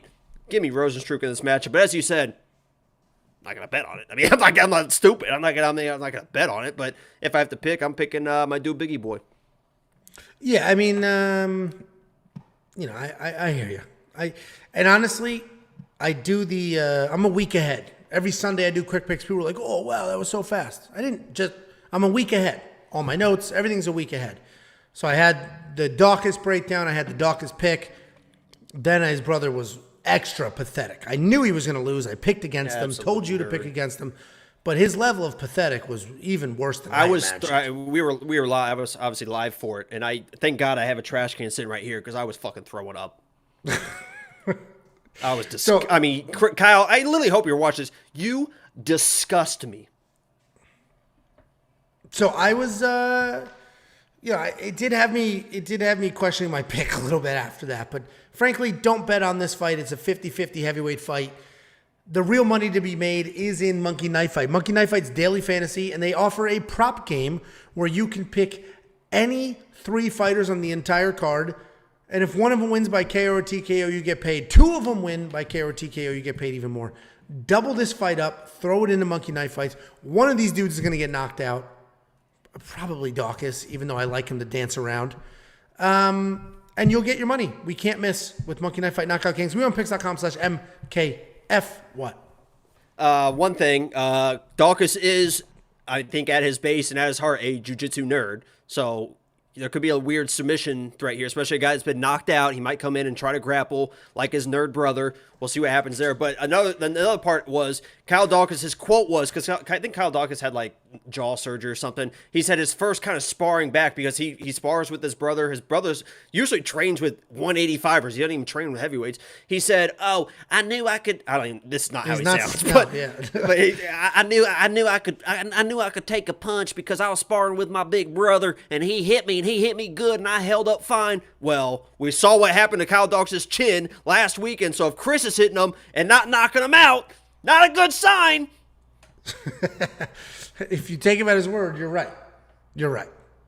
Don't touch the fight. Just enjoy this fight. Couple of heavyweights before a pay-per-view opener. Just enjoy the fight. 8,700 in DraftKings, 7,500 in DraftKings. Same exact advice as Bless you. It was a cough. Same exact advice as last week, so I don't accept. Fade this fight in DraftKings and bets. Let's move on. Next up, at UFC 282, we have the main card opener. We have Bryce Mitchell taking on Ilia Topuria. A couple of undefeated featherweights going at it. It's Bryce. I'm not disrespectful. It's not Bryce. It's Bryce. It's not disrespectful. Hey, it's not disrespectful. We got an Arkansas wrestling boy right here, boy. Tell you what. He's a problem. 15-0. He's undefeated in his career, obviously, and 5 of his UFC wins are by decision. Ilia Topuria, 12-0 overall, undefeated as well, but 3 of his 4 UFC wins are by knockout, and these are 2 grapplers. You're going to look at Ilia Topuria's last couple of fights, 3 of his 4 UFC fights, and you're going to be like, he's a striker. He's not a striker. He's a grappler who has phenomenal hands and power, and he uses his grappling. He gets plenty of takedowns. He's not worried about submissions. We saw that with Ryan Hall. No offense, Jacob. Don't get all worked up about it. But he was not worried about Ryan Hall's jiu-jitsu for a half of a second. I know that he was getting dominated by Ryan Hall. He found a lucky punch, and there was an early stoppage. I don't know if that's what you're referring to. I mean, some people are going to think that you're not joking right now, and they're going to be I'm not joking. Anyway, Bryce Mitchell is in MMA a dominant wrestler. He doesn't even try to strike. Doesn't even try. He'll throw like one punch, two punch, and just diving at legs, relentless wrestling pressure, coming forward, shooting actual takedowns, and once he hits the ground, more relentless pressure. He has incredible scrambles. He's a ton of fun to watch. People think I don't like Bryce Mitchell. I like Bryce Mitchell. He's a ton of fun to watch. As a wrestler, I enjoy watching. There's like something going on. That's God coming after you. As a wrestler myself, I enjoy watching Bryce Mitchell compete for sure. But as I said last week with Jack Hermanson and... You kind of being a little bit, I don't know. I want you to really kind of say what you want to say here. It's almost like you're talking about Bryce, but you don't want to. I mean, you don't want to offend anyone. So you're like, I like him. You know, I kind of. I've been very clear 100 times over, and I'm about to get to the point. There are levels to everything. Last week, here we go. I just couldn't understand Roman Dolidze, Jack Hermanson. People insisting Jack Hermanson was going to dominate. I just couldn't. Speak on it. Roman, shut the. I don't need a hype man. Come on. Roman Dolidze was a world champion jiu-jitsu guy, and he made Jack Hermanson look like a baby the second they touched the mat. And this is going to be a similar situation, and it's going to be a similar skill gap. Bryce Mitchell is a good wrestler in MMA. What? He didn't wrestle at any meaningful level at any point in his life. Ilia Topuria is an incredible wrestler from Georgia, not the state, the country, and he's just a completely different level of wrestling, of grappling. I don't think he has any problems with Bryce's takedowns. I think he'll get his own whenever he wants to. And I don't think there's a person, even the Bryce Mitchell fanboys, there's not a single person that could say Bryce Mitchell can outstrike Ilia Topuria. Right? In no world could that happen. So then it literally only comes down to Bryce's wrestling. That is the only thing that can win him this fight. And if you think some dude from Arkansas that never did any organized wrestling and has never competed at any meaningful level in wrestling is going to out-wrestle a Georgian who has dedicated his entire life to competing at wrestling, you're out of your mind. I like Ilia Topuria to win. These odds baffle me. And I got money on him. All the things. And this is going to get clipped and shipped, and I'm going to look so stupid when Bryce Mitchell Grant Dawson's Ilia Topuria. For sure. I just don't see that happening. Shaky boy, you're a big Bryce Mitchell fan. I am a Bryce Mitchell fan. Arkansas wrestling, them good old boys, man. They know how they got that farm strength. They know how to get after it. I will say, I like Bryce Mitchell, and as you mentioned, even if you like Bryce Mitchell, the guy stands zero chance on the feet. I mean, absolutely less than zero on the feet. If you want to watch anything, find Bryce Mitchell hitting mitts, right? I mean, it's a pop, pop, and pop, pop. I mean, he's got, his head movement is like this, pop, pop, pop. Go to the embed. Then after you do that, get some Kleenex, get some lotion, and come back and go to the embedded today. That was dropped today on Tuesday. Whenever you're watching this, that dropped today. There was a clip of Ilia hitting mitts with this coach. And it looks like, rewind to like the 35-minute mark, that's what it looked like when he's hitting mitts. I mean, pop, pop, pop, pop, pop, pop, pop, pop. I mean, pop, pop, pop. The hand speed is like, holy shit, look at this guy. Because earlier in the week, for months, I've been screaming Ilia is going to absolutely steamroll this kid. He is absolutely going. I like Bryce Mitchell. He will beat every single person that he can out-wrestle. He can't out-wrestle Ilia, therefore, he is going to lose this match. I thought that Evolov was a much better matchup for him because Evolov is a decision fighter and will wrestle with them, and it's a little bit more of a 50-50 wrestling situation where Ilia will defend takedown, stand with them, and knock this kid out. But as the weeks kind of get a little bit closer, and I've been watching a little bit more of Ilia's fights, he gasses. That guy gets tired, man. I mean, he gets tired. And when he gets tired, it's like one of those like, uh-oh. He is one of those fighters that when he starts getting tired, it is like, uh-oh. So, if Bryce can, I don't know how he's going to do this, but if he can get a takedown or engage in some scramblings, even if he has to play guard game in the first round and just let Ilia kind of do his thing and gas out, and then we get to the second round, And then we get to the third round, things could get very, very, very, very interesting. So, yes, I'm very, very high on Ilia. I think he comes in, just marches forward, gets in his face, finds a knockout in the first round. But if this gets in the and this gets in the third round, I'm saying I got a little sprinkle. Become a premium member to find out what that sprinkle is. But I'm with Ilia. I think it gets it done on the feet. But the more this fight goes, it's going to be bad, bad news for Mr. Hand Sanitizer Boy. So, my pick is Ilia, though. Didn't Bryce Mitchell lose his best training partner in TJ Brown? There I goes don't know. his best training partner. Can't remember. Yeah, I can't remember. Somebody said that I think they still train together from some time or from time to time.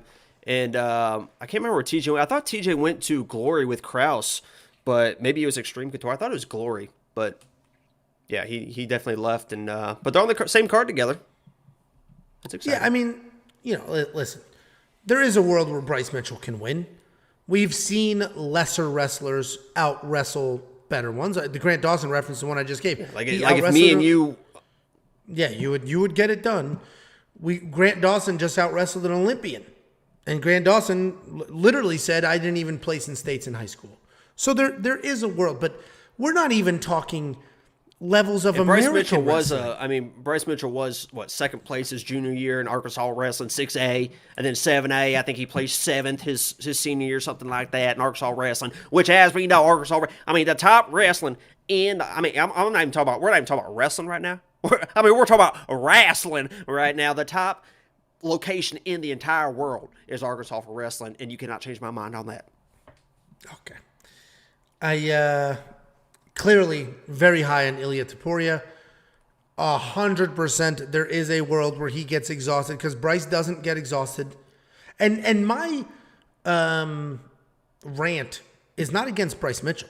This dude's done everything he can do. He's training. He's trying to get better. He's taking fights. It's against the fanboys. Those are the people that drive me nuts. The blind that refused to see. How many times do I have to go back to that Joel Alvarez fight where everybody was just ramming down my throat how Joel Alvarez was going to smoke Arman Sarukian, and what a beating that was. This has similar vibes, at least with the fans. I don't think the fight's going to go that way, but similar vibes with the fans. You guys need to absolutely chill out and just recognize, Bryce might lose this fight because I think he does. Anyway, somebody's O has to go, even though Bryce has already lost before. To who? It was that exhibition fight or whatever. Yeah. He lost to grappling. Yeah. $8,400 for Ilia. I love it. If you're on the Bryce Mitchell side, you should 100% have him in your DraftKings lineup. $7,800, and you think he's going to get all the takedowns and all the control time? You'd be stupid not to have him in there. I'm on the other side, so I'm going to have this is going to be the first time that somebody gets in Bryce, because usually Bryce can control the range because people want to stay away from him, right? So he can do his little what up, boom, boom, and then dive at legs. But Ilia is going to be pressuring him in his face, and he's going to have to dive at legs in that closed space, which isn't going to work as well. And now I'm talking myself back into Ilia. I love Ilia again. Okay, well, you have bets on Ilia and you were on him. Anyway, pick your side in DraftKings. I have sprinkles on Bryce. Become a premium member. It is $10, only $10 a month, and I've made you guys billions and billions. There you go.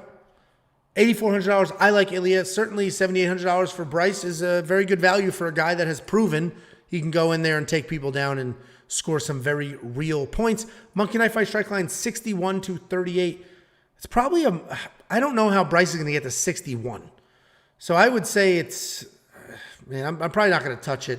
Maybe a less more. Because Bryce is not going to stand and strike. So he's going to have to get all his strikes in on top, which means he's getting the takedowns, which I don't think he gets. So I think it's a less more situation. Or even less. No, because if he shoots a takedown, Ilia just out-scrambles him, and Ilia ends up Ilia doesn't mind just being on top against him. He's not scared of this guy's jiu-jitsu. So then it's Bryce playing guard game, which he can survive in the guard game. So I think that's where it could add up. So. Yeah. Yeah, I mean, you don't need to bet on every fight. You don't need to do fantasy on every fight either. I've got bets on this fight for sure. Shake him. That's how I now pronounce you Chuck and Larry when he's like, hey, give him a shake. He's like, yeah, Ron, shake him, Ron. Next up at UFC 282, we got Darren Till. Finally. Speaking of nipples. They are just like... They're in your face. I just want to bite them. Okay. That stupid sex bite noise that you always do. Taking on Dricus du Plessis. Darren Till, 18-4 overall. He is only 1-4 in his last 5. He's got losses to Brunson, Whitaker, Masvidal, and Woodley in that run. Dricus du Plessis, 7-2 overall, 5-0 in his last 5. He's coming off the first decision of his entire career. I mean, this is a very interesting fight. This is not a great pay-per-view. Certainly not for the last one of the entire year. But there's some interesting matchups. The last one, this one, a couple more coming up. I think Darren Till can pull this off because Dricus, while he's a very good grappler, he's not a good striker, but he's clearly a powerful striker. He comes forward, he bombs away, he just with reckless abandon, and he'll get in your face and he'll try to win that fight. That's why I like Darren Till to win. Here's the thing. Darren Till, I think he had a DUI, right? Some mental health struggles, tons of injuries. Dominating. Are you trying to do a DUI acronym? You're an idiot. Yeah, I mean, Anyway. dominating underground incognito tournaments. Do it.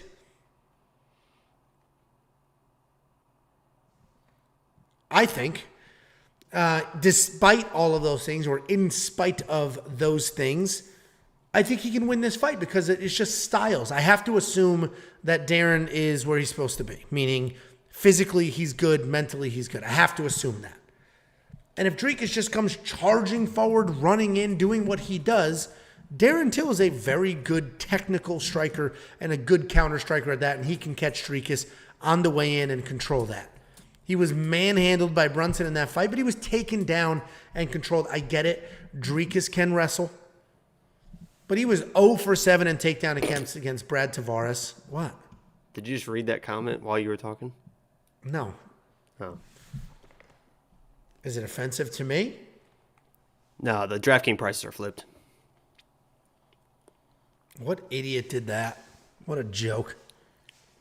Absolute joke. Anyway, I do think Darren Till can win this fight. Again, I'm assuming a lot of things here. I'm assuming he's well-trained. I'm assuming he's injury-free, in shape, all of those things. So I think Darren Till can get it done. I did tail Jacob's bet from a few months ago. I think it was a few months ago. I saw Jacob's bet on Premium, and I was like, yeah, Darren Till's good. Yeah, absolutely. And then I just see his like chubby red face. I'm like, fuck, is he not in shape? Is he not in shape? So that worries me a little bit. But yeah, what do you think? I know he's like your favorite. I know he's your favorite fighter, which is like what makes this tough. Okay, let me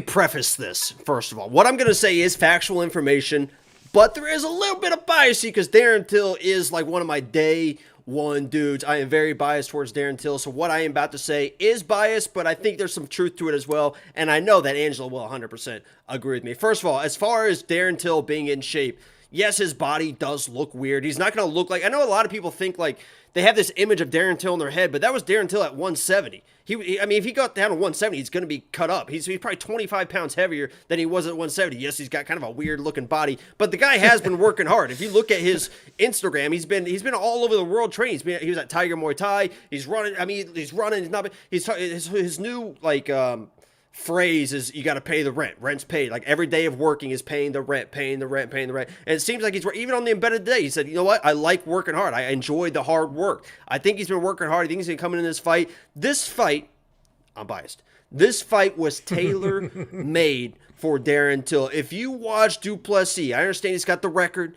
He's got the looks. He's a powerful guy. He's knocking people out. This guy is absolutely clueless on the feet compared to Darren Till. Yes, he might try to wrestle, but his wrestling is ass. His last fight against Brad Tavares, he was 0 for 7 takedowns. They didn't look great. I mean, he got the singles, but it looked like he didn't know what to do with them. I don't think he's going to be able to take down Darren Till. He might try, which he might get tired because of it and pay because of it.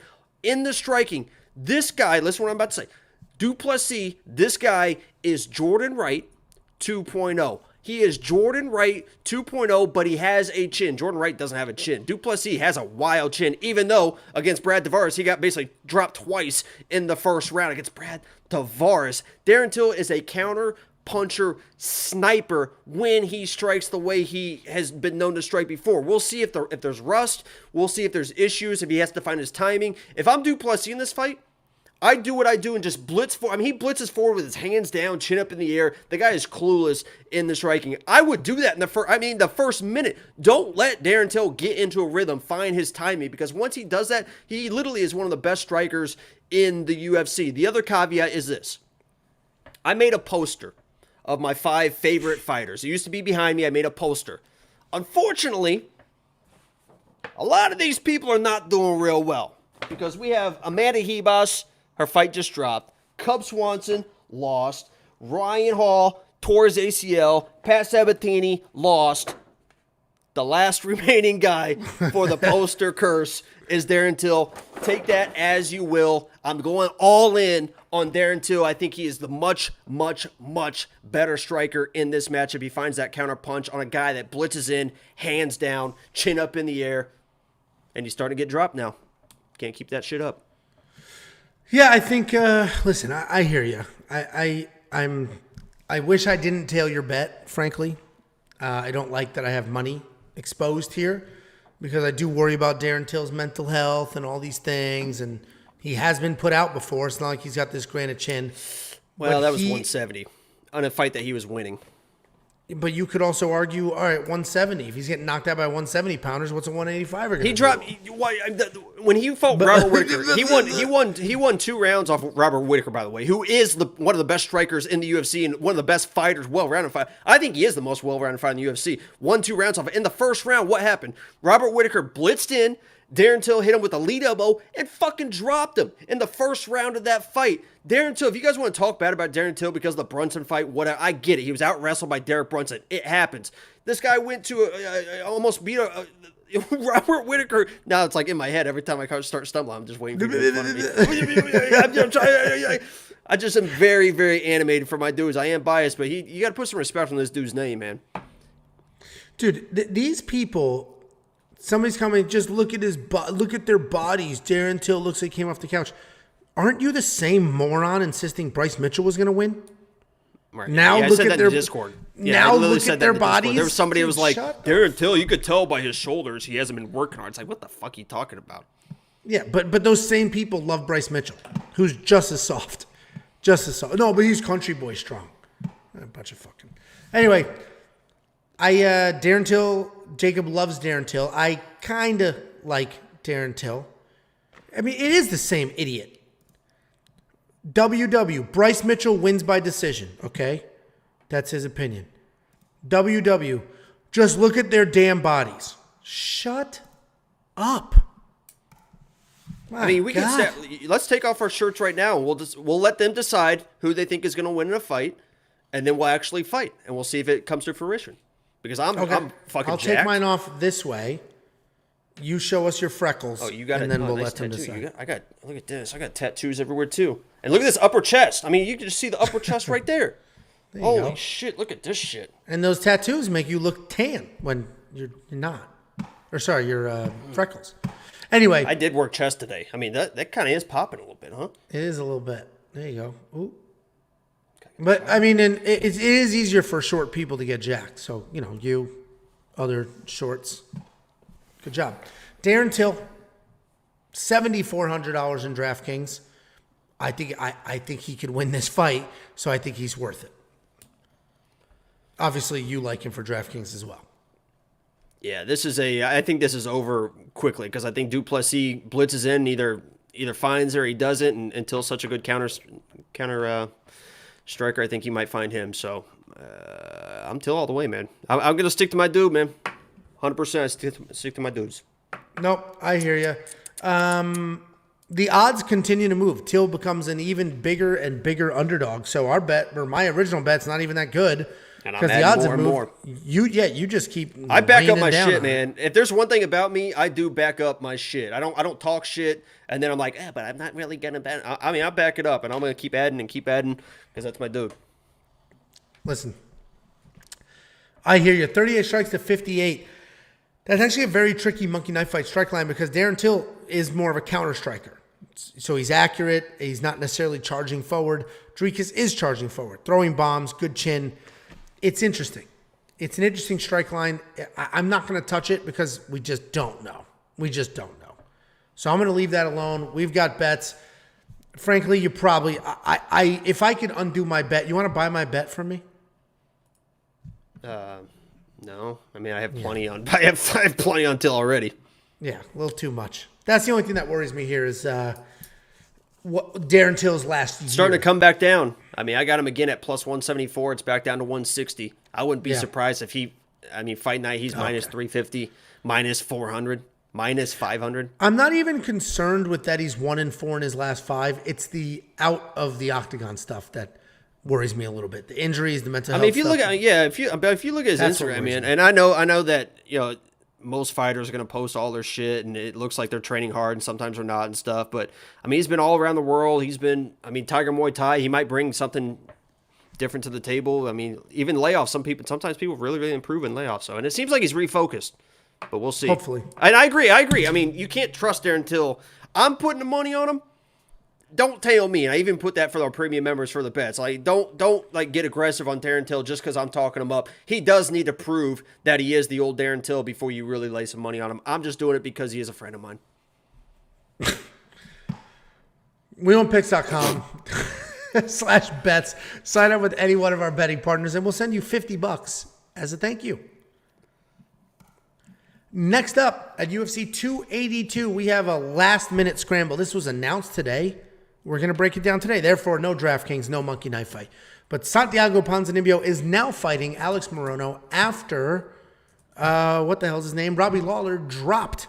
So Santiago Ponzinibbio, 2-3 in his last 5. He's coming off 2 split decision losses in a row, and he's now taking on Alex Morono, who's 22-7, 3-2 in his last 5, and he is riding a nice 4-fight win streak. Ponzinibbio, he's a good striker.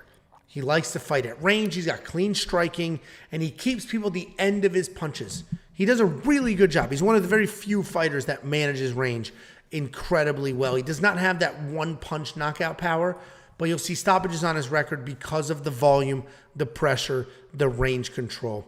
And he is coming off split decision losses where, he did work in a takedown for the first time since 2017 in those fights. So he's somehow getting a little more well-rounded with that MMA. Mixed martial arts. It's all of them. It's not just the one. Kevin Holland. Alex Morono, 22-7. And there's a lot of experience in that 22-7.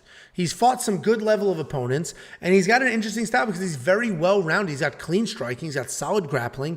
He's always seems to be in the right place when he's in those fights, and he's really putting it together recently because the knock on him in the past used to be that he was inconsistent. But at this point, he's got 8 wins in his last 10 fights, and he's leveled off. He's a legitimate threat. He's got great striking differential of more than 5-4, and despite not using it all the time, he is a grappling threat. He has grappling, but he just ends up striking with these people. Like real, like third-degree black belt type, like actual, like he's a problem. If this was full camp, I would like Alex Morono. I picked Alex Morono in his last fight when he was a good-sized underdog. I'd pick him here as well, but this does feel a little bit like a Christmas payday. You know what I mean? Like, it is close to the holidays. It is short notice, like very short notice. Today is Tuesday. Today's travel day. So that's the only thing that worries me here. So Ponzinibbio is going to be the pick, but minus 180, I don't love it that much. And I'll tell you right now, the minute the plus 3.5 prop bet drops for Alex Morono, I'm going to hit that because he's a tough guy. He can win a round, especially the first. If he's, because he's not going to have 3 rounds worth of cardio, but he should have 1 round worth of cardio, could take that first round and then just survive. Because Ponzinibbio, he's getting TKOs, but he's not one-punch knockout kind of guy. He'll wear you down. And Morono's good enough. And an exhausted Morono might actually go to his grappling, which is what we'd want him to do here. So Ponzinibbio is going to be the pick, but it's because of short notice. And betting-wise, the minute that plus 3.5 prop bet drops, I'll probably take a look at that for Morono. What do you think? Yeah, I agree. And Morono is kind of, and this is going to sound kind of mean, but when you watch him fight, you're like, oh, that guy sucks. Like, look, I mean, he is literally one of the guys, like, when he's striking and stuff, you're like, I mean, it's like Happy Gilmore, like, look at the way he's standing. Like, what is he? I mean, he fights, like, with this, like, he, like, is bouncing around with, like, a super, super high guard. And the way he throws hooks, too, he, like, throws hooks, like, way up here. He doesn't, like, dig into them. I mean, it's like he's up here and he's throwing stuff. But when he lands, it's like, oh, shit, okay, now he actually is a good fight. I mean, when he lands, he stings people with those shots, and he just kind of wears people down. But on the short notice, I just don't know if that style is going to work because it's a lot of back and forth. It's a lot of movement. It's a lot of in and out. And short notice, maybe he does go to his grappling and his wrestling a little bit more because he trusts his cardio a little bit more in the grappling because that's what he's done like his entire life. If he does that, I think that's a little bit of a path to victory for him. I actually am going to pick Alex Morono because I think his awkward style is going to give Ponzinibbio issues. You saw that with Michel Pereira. Now, obviously, Michel Pereira is a totally different beast. But Ponzinibbio, it almost seemed like it took him a little bit to figure out what to do in that matchup. And Morono was one of those guys that's awkward enough. It can take you a while to figure out what to do, and by the time you're figuring out what to do, all of a sudden you're down 2 rounds, and it's too late because you can't put people away because Ponzinibbio isn't really a powerful puncher type of dude. So I think Alex Morono comes in, awkward style, maybe feints some takedowns. He's a smart, super, super high Q guy in there in the octagon. He knows what he's doing in there. You know, I think he gives him some issues early. And Ponzinibbio is, when I watch him, it's almost like I just wish he did a little bit more, you know, and that's why he's losing split decision. I just wish he did a little bit more, extended a little bit more combinations.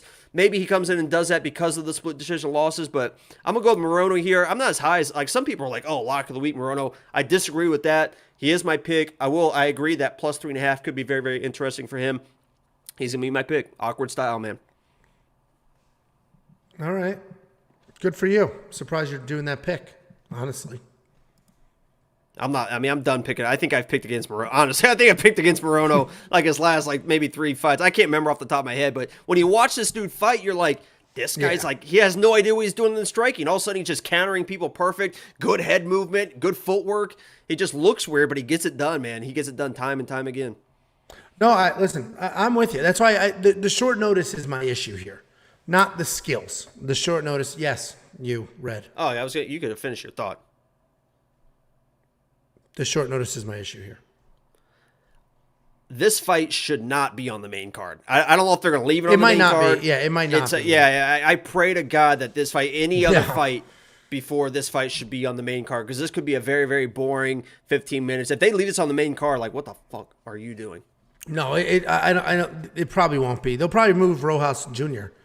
to the main card. Well, I think they should put the 18-year-old on the main card, but it's probably I think it's either that or it's probably going to be Buckley and Curtis, right? Because that's not on the main card. That's right a good now. fight. That's a good fight that should be on them. I mean, my card was Ankalaev, Jan, Ilia and Bryce should be the co-main. You should put Patty in that featured spot. Darren Till and Duplessis in the second fight of the main card, and the opener should be Buckley and Curtis. I mean, that's how it should be laid out. But obviously, they have Patty slotted for the co-main. They can't change that now. No, I'm actually with you. I agree with that breakdown. WeOwnPicks.com/bets for your free $50. But WeOwnPicks.com, become a premium member. And this is going to be an important one because we don't have DraftKings pricing yet. We don't have a Monkey Knife Fight line yet. We don't have prop bets yet. But the minute those drop, if there is something juicy, we're going to attack it and we're going to post it. And if you are a premium member and you have linked your Discord, which is totally free, you're going to get an alert to your phone. Angelo just placed this bet. Jacob just placed this bet. And we've been killing it lately, so hopefully that's going to continue. Become a premium member. It is only $10 a month. And Bob, you're asking, how can I become a premium member without PayPal? So right now we are only accepting PayPal on the website. You don't need to have a PayPal account to pay with PayPal. You can check out as a guest with PayPal. But if you want to be a premium member right here on YouTube, you can click the join button under this video on YouTube, and one of the tiers is premium member. You will not have access to the optimizer because we can't possibly do that, but we post all the picks, all the bets, all that stuff get posted here on YouTube as well for the premium membership member tier. Those are your two options. That's it. And you're a moron. Not only can you not do that with PayPal, we have to pay taxes on every single transaction. What? Above $600, man. You guys are getting paid on the year. On the year. Next up, at UFC 282, we have the main event of the evening, we have Paddy Pimblett taking on Jared Gordon. Paddy Pimblett, 19-3 overall, 5-0 in his last 5. He is riding a nice 3-fight UFC win streak. Jared Gordon is 19-5 overall, 4-1 in his last 5, and he's coming off the absolute destruction of Leonardo Santos. And at this point, we all know who Paddy is, right? He's a fun, pretty well-rounded guy, and he's coming off that win over Jordan Leavitt, where everybody was talking about how Paddy, he better keep it standing. He better keep it standing, because if he's on the ground with Jordan Leavitt, he's going to be in trouble. And then he submitted Jordan Leavitt. Leavitt, whatever. And then he went ahead and submitted Jordan Leavitt. And people are forgetting that Paddy is actually a grappler. That's his background. He's a grappler that goes out there and he's had some fun and some success striking, but his chin is up, and maybe he shouldn't be striking as much as he does sometimes. But Paddy's got some power in his hands. He's got some grappling. He's proven to be a well-rounded guy. And, he has some tools to be the next big thing, especially personality-wise. And he's taking on Jared Gordon. Jared Gordon's a very good wrestler. He's got solid pressure, solid striking. He does bounce sort of between weight classes. He's probably going to be a little undersized in this fight because he bounces between featherweight and lightweight. So he's not going to be as big as Paddy. But he likes to come forward with flurries and then look for a takedown. He averages almost 2 takedowns per fight, but he can be out-grappled, right? He'll get the takedowns, but he can be out jiu-jitsu'd. Grant Dawson out-wrestled him. Joe Selecki out-grappled him. And he's coming off that win over Leonardo Santos where he defended 3 takedowns, which were sloppy, but he got 5 times as many strikes. He landed 5 times as many strikes. I think Paddy wins. I know a lot of people think Paddy wins. A lot of people have Paddy as sort of a parlay piece here. Tentpole. Not me. My only concern is Jordan Leavitt took Paddy down 3 times. And Jordan Leavitt sucks at takedowns. Ooh. Jared Gordon does not suck at takedowns, and he could be a wet blanket for 15 minutes. That's the one thing that worries me here. That's why Paddy's not in a parlay for me. I do think he wins, but there's a very real possibility where Jared Gordon is a straight-up wet blanket. Again, Jordan Leavitt sucks at takedowns. Sucks at it. He got 3. That's my concern. What do you think? He doesn't suck at takedowns. It's pretty disrespectful you say that. But he was, he was out wrestling. He was out wrestling.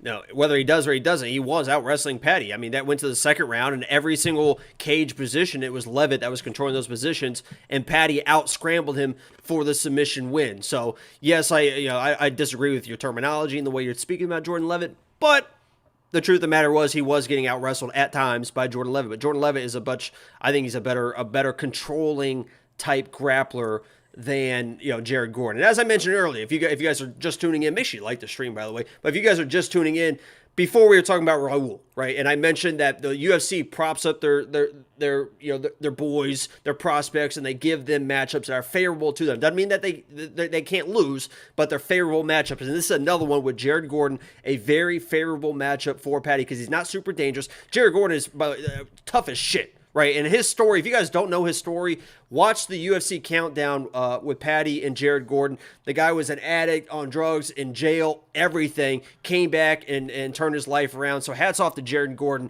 because his story is incredible, and he's a super tough dude. And I don't know if Paddy's going to put him away, just like I don't know if Raul's going to put Jay Perrin away. I'm playing these a little bit safer than I know a lot of people are like, oh, Paddy's going to submit him. It's going to be easy wins. Jared Gordon is very tough. And I don't know if Paddy's going to put him away, but he's not super dangerous.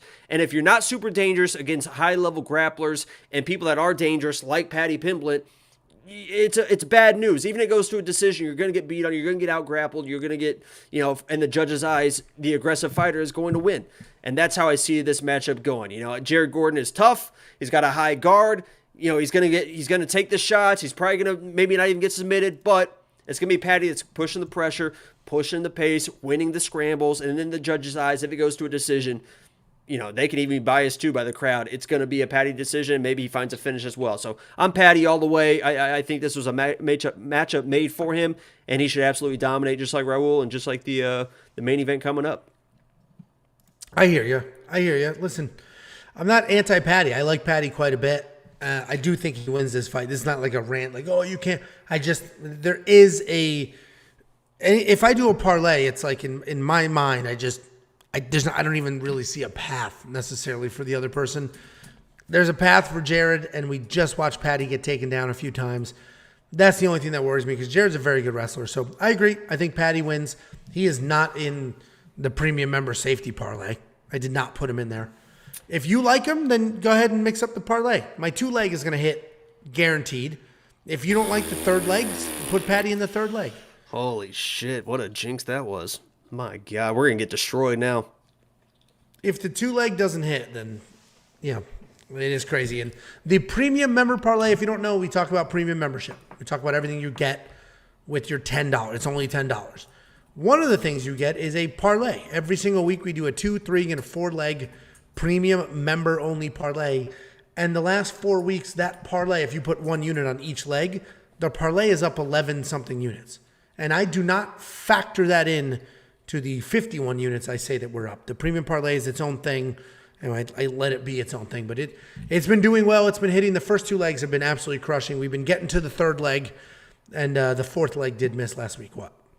I will say that Patty on the embeds and stuff looks incredible. It looks like he is like already on weight and looks a lot leaner than I've seen him on fight weeks in the past. So I think he's really taking this stuff a lot more serious than people give him credit for, man. I think he really wants to be an actual champion and is working hard to chase those dreams. He's a good dude. I hope so. I like, first of all, that Ring doorbell video is one of the best videos we've ever seen. Just ringing some bell at night. My dog took a sloppy shit in your yard. Do you have a hose? I'll hose it off. Can you try to do the accent? Have you ever tried to do an accent? I do my mother's all the time. I literally just all the time too. I just walk around doing her little old lady Italian accent. She's not old actually. She's only 60. Anyway, $9,100 in DraftKings. If you're on one of these people in the comment section talking about guaranteed going to get a submission, then go for it. Personally, I'm going to have to look at it. I don't think so. What do you think? I think he dominates this either. I mean, Jared Gordon is a guy that's tough, but he throws that high guard up and just kind of eats shots. And Patty isn't a super technical striker, but he will wing some shots, and he might go straight from that into a submission or something. I'm going to give credit to Jared Gordon's toughness, and I'm not really playing inside the distance stuff for Patty. But as far as DraftKings goes, I think it's great value at 9,100. I was saying I wanted to do inside the distance decision, no action on Patty, because I think he there's a world where he loses a wrestling decision, but there's not a world really where he gets finished. The problem is those odds were not good enough for me to touch, so I didn't do it. Minus 400. Yeah, I didn't do it. I would do minus 250, and actually minus 400 is crazy because when I looked at it earlier, it was like 300 or something. It wasn't all the way up there yet. Anyway, $9,100. If you want to do it, go for it. I'm not going to tell you not to. I think Patty wins this fight. I'm worried about the wrestling a little bit. I think the odds, there's probably decent value in those odds as well. Again, I'm just worried about the wrestling a little bit. Monkey Knife Fight strike line 44-61. What do you think about that? I think it's a safer more. I think so too. I think this goes to a decision. I don't think Patty's going to just submit him real quick. So I do think it goes to a decision, and I think Jared Gordon's going to bring the heat. Jared Gordon knows how important this fight is and getting a win here if he can get one. Plus 145. You playing that? What? That it goes to a decision? Yeah, it just said it did. No, I'm not playing that. Absolute fucking clown, dude. Next up at UFC 282, we have the main event of the evening. We have Jan Blachowicz taking on Magomed Ankalaev. Jan Blachowicz 29-9 overall. Trying to get 2 in a row. Coming off that weird win over Rasik. Taking on Magomed Ankalaev, 18-1 overall, and his only loss was a literal last-second loss to Paul Craig. Literally 1 second left in the fight, ended up getting submitted in a fight that he was dominating. And this is an interesting fight, but not really. It's actually first of all, we all feel bad for Glover. That was kind of bullshit what happened to him. At the same time, what was the UFC supposed to do? What was the UFC supposed to do? That's the problem. Like, what they should have done. I mean, what didn't he say? Like, yeah, I'll fight him, but let's move it back or something. It's like, no, you're not gonna move it back. What are you talking about, Glover? Come on. I think the rumor was, and I don't remember all this. I think he said, I'll fight Jan, and they said no. And No, that's I think they actually gave, where no. they I think kinda- they gave him. They just said, "Hey, we're moving on." Obviously, he has the thing. Here's Ankalaev. Do you want the Ankalaev? He said, "Yeah, but I need a few more give me a weeks." few And they were weeks, like, sure. "Yeah." They're like, "No, I mean, we got the card ready. I mean, what do you mean, give him a few weeks?" The problem with that is the card would have had nothing. Like there would have been no title fight. There would have been nothing good on the card if they did that. But I thought he said, "Yeah, I'll fight Blachowicz. Let's do that." People want to see that rematch. It was a good fight. And if that was a conversation and they still moved on, then they did him real dirty. They did him real dirty. That dude has done everything that they could ever ask. He's fought everybody they put in front of him. He won the belt. Like couldn't be a better guy. People love him. So they did him stupid dirty if he said, "Yeah, I'll stay on this card and I'll fight Jan." And they said no. Anyway, we got Jan versus Ankalaev for the belt. I think this is the best value on the entire card. Jan Blachowicz, Polish power, right? He's got big power in his hands. Legendary Polish power. Big power in his hands, and he can absolutely put people out. Former champion, but he won the belt, didn't defend it, lost the belt. He's coming off that win over Rasik, but it was Rasik's like knee blew out. People are like, "Oh, well, he checked the leg kicks." I'm not disparaging Jan Blachowicz by any means. But other than big power in his hands, he doesn't have much. We saw him out-wrestle Izzy, but okay. He out-wrestled a 185-pounder that gets taken down. Meanwhile, Magomed Ankalaev is a Dagestani who can wrestle like a beast, but chooses not to because he's such a long, rangy striker that uses that length incredibly well, uses the range really well, and I just don't see how Jan is going to get inside the range to land those big punches. 100%. If Jan lands those punches, he wins this fight. 100%. But I can't see him getting in the range to land the punch. I can't see him winning. Somebody just commented Jan by decision. There's no way he wins a decision.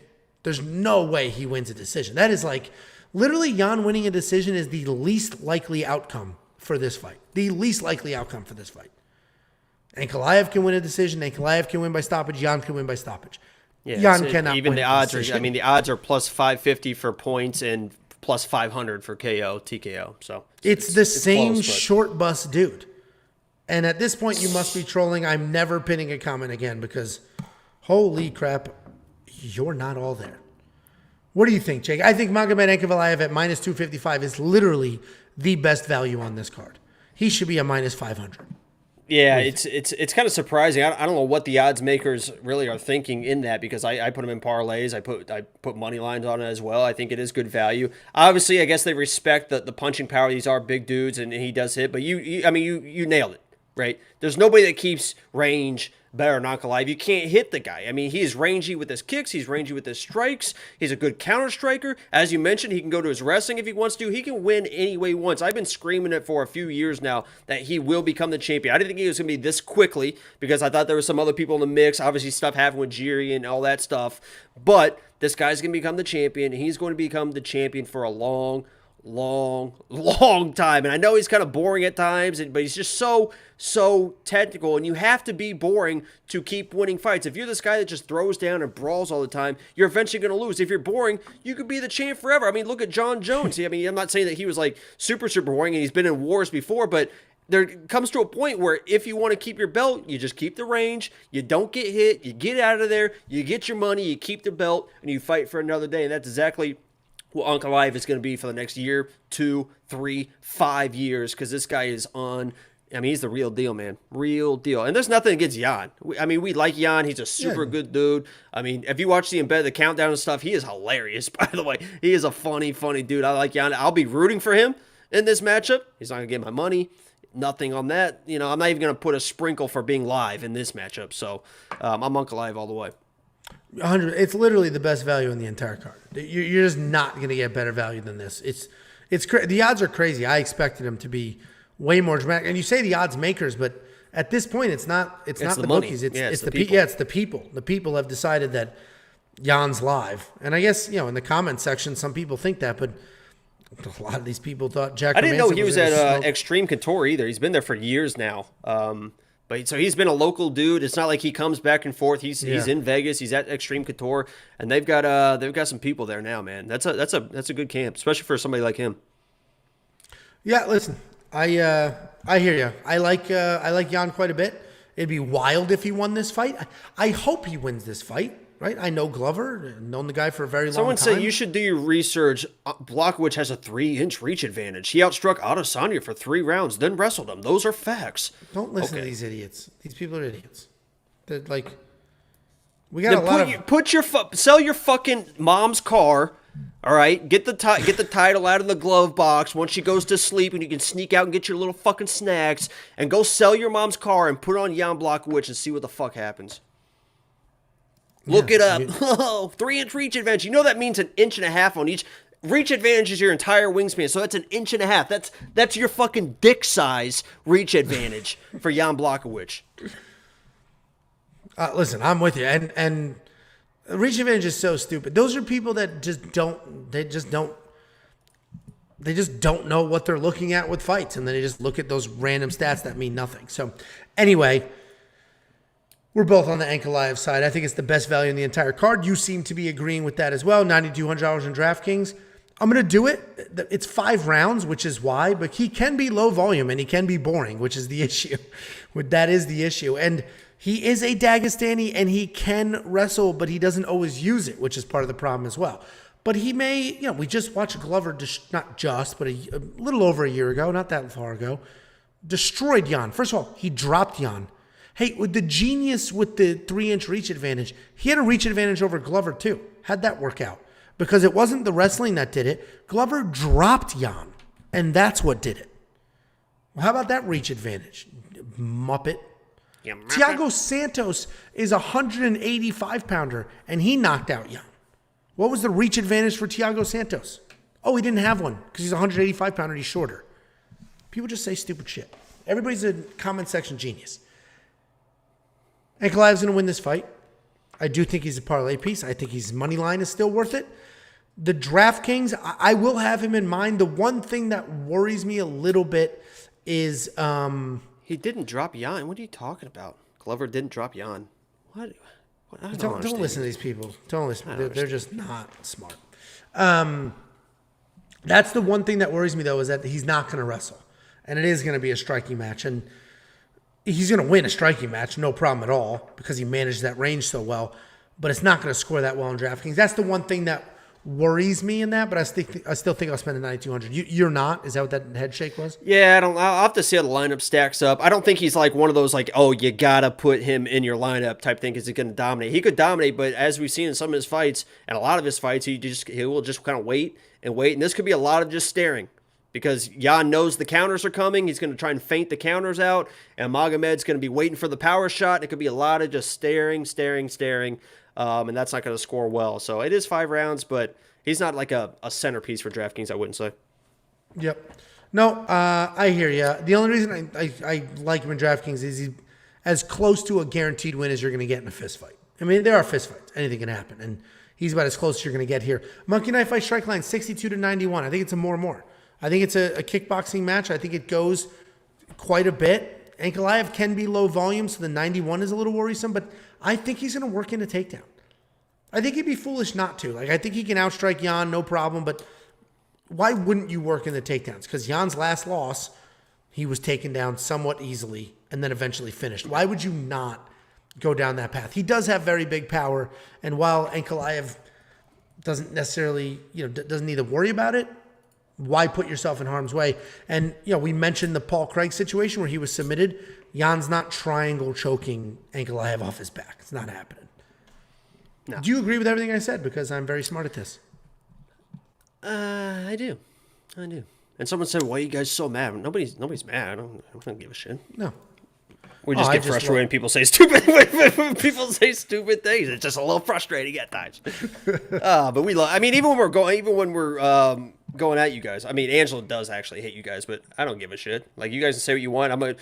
I get animated and I say that you guys have tiny peepees, and then we're over it. It's no big deal. We appreciate all of you, even people that we attack in the chat. We do appreciate everyone that's watching. I hope you guys realize that too. Yeah, most for sure. It's all in good fun. And just to finish my thought out from before, I want Jan to win, because if Jan wins, then we do get that Glover rematch, and obviously I'm rooting for Glover. So that would be a nice little feather in his cap. hopefully win that belt again and then retire. $5 super chat from John Doe. Holy shiitake. We murdered it last week. We sure did.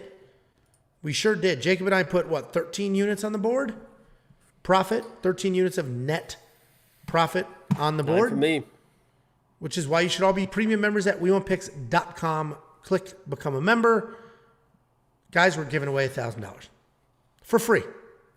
There was 280 of you or 300 of you at one point watching this live. Every single one of you should be a subscriber because that costs literally nothing. Then go to our Picks Nation channel, be a subscriber there, costs literally nothing. And comment on the giveaway video. And you have to follow me. No. You're not sneaking your bullshit in. Nope.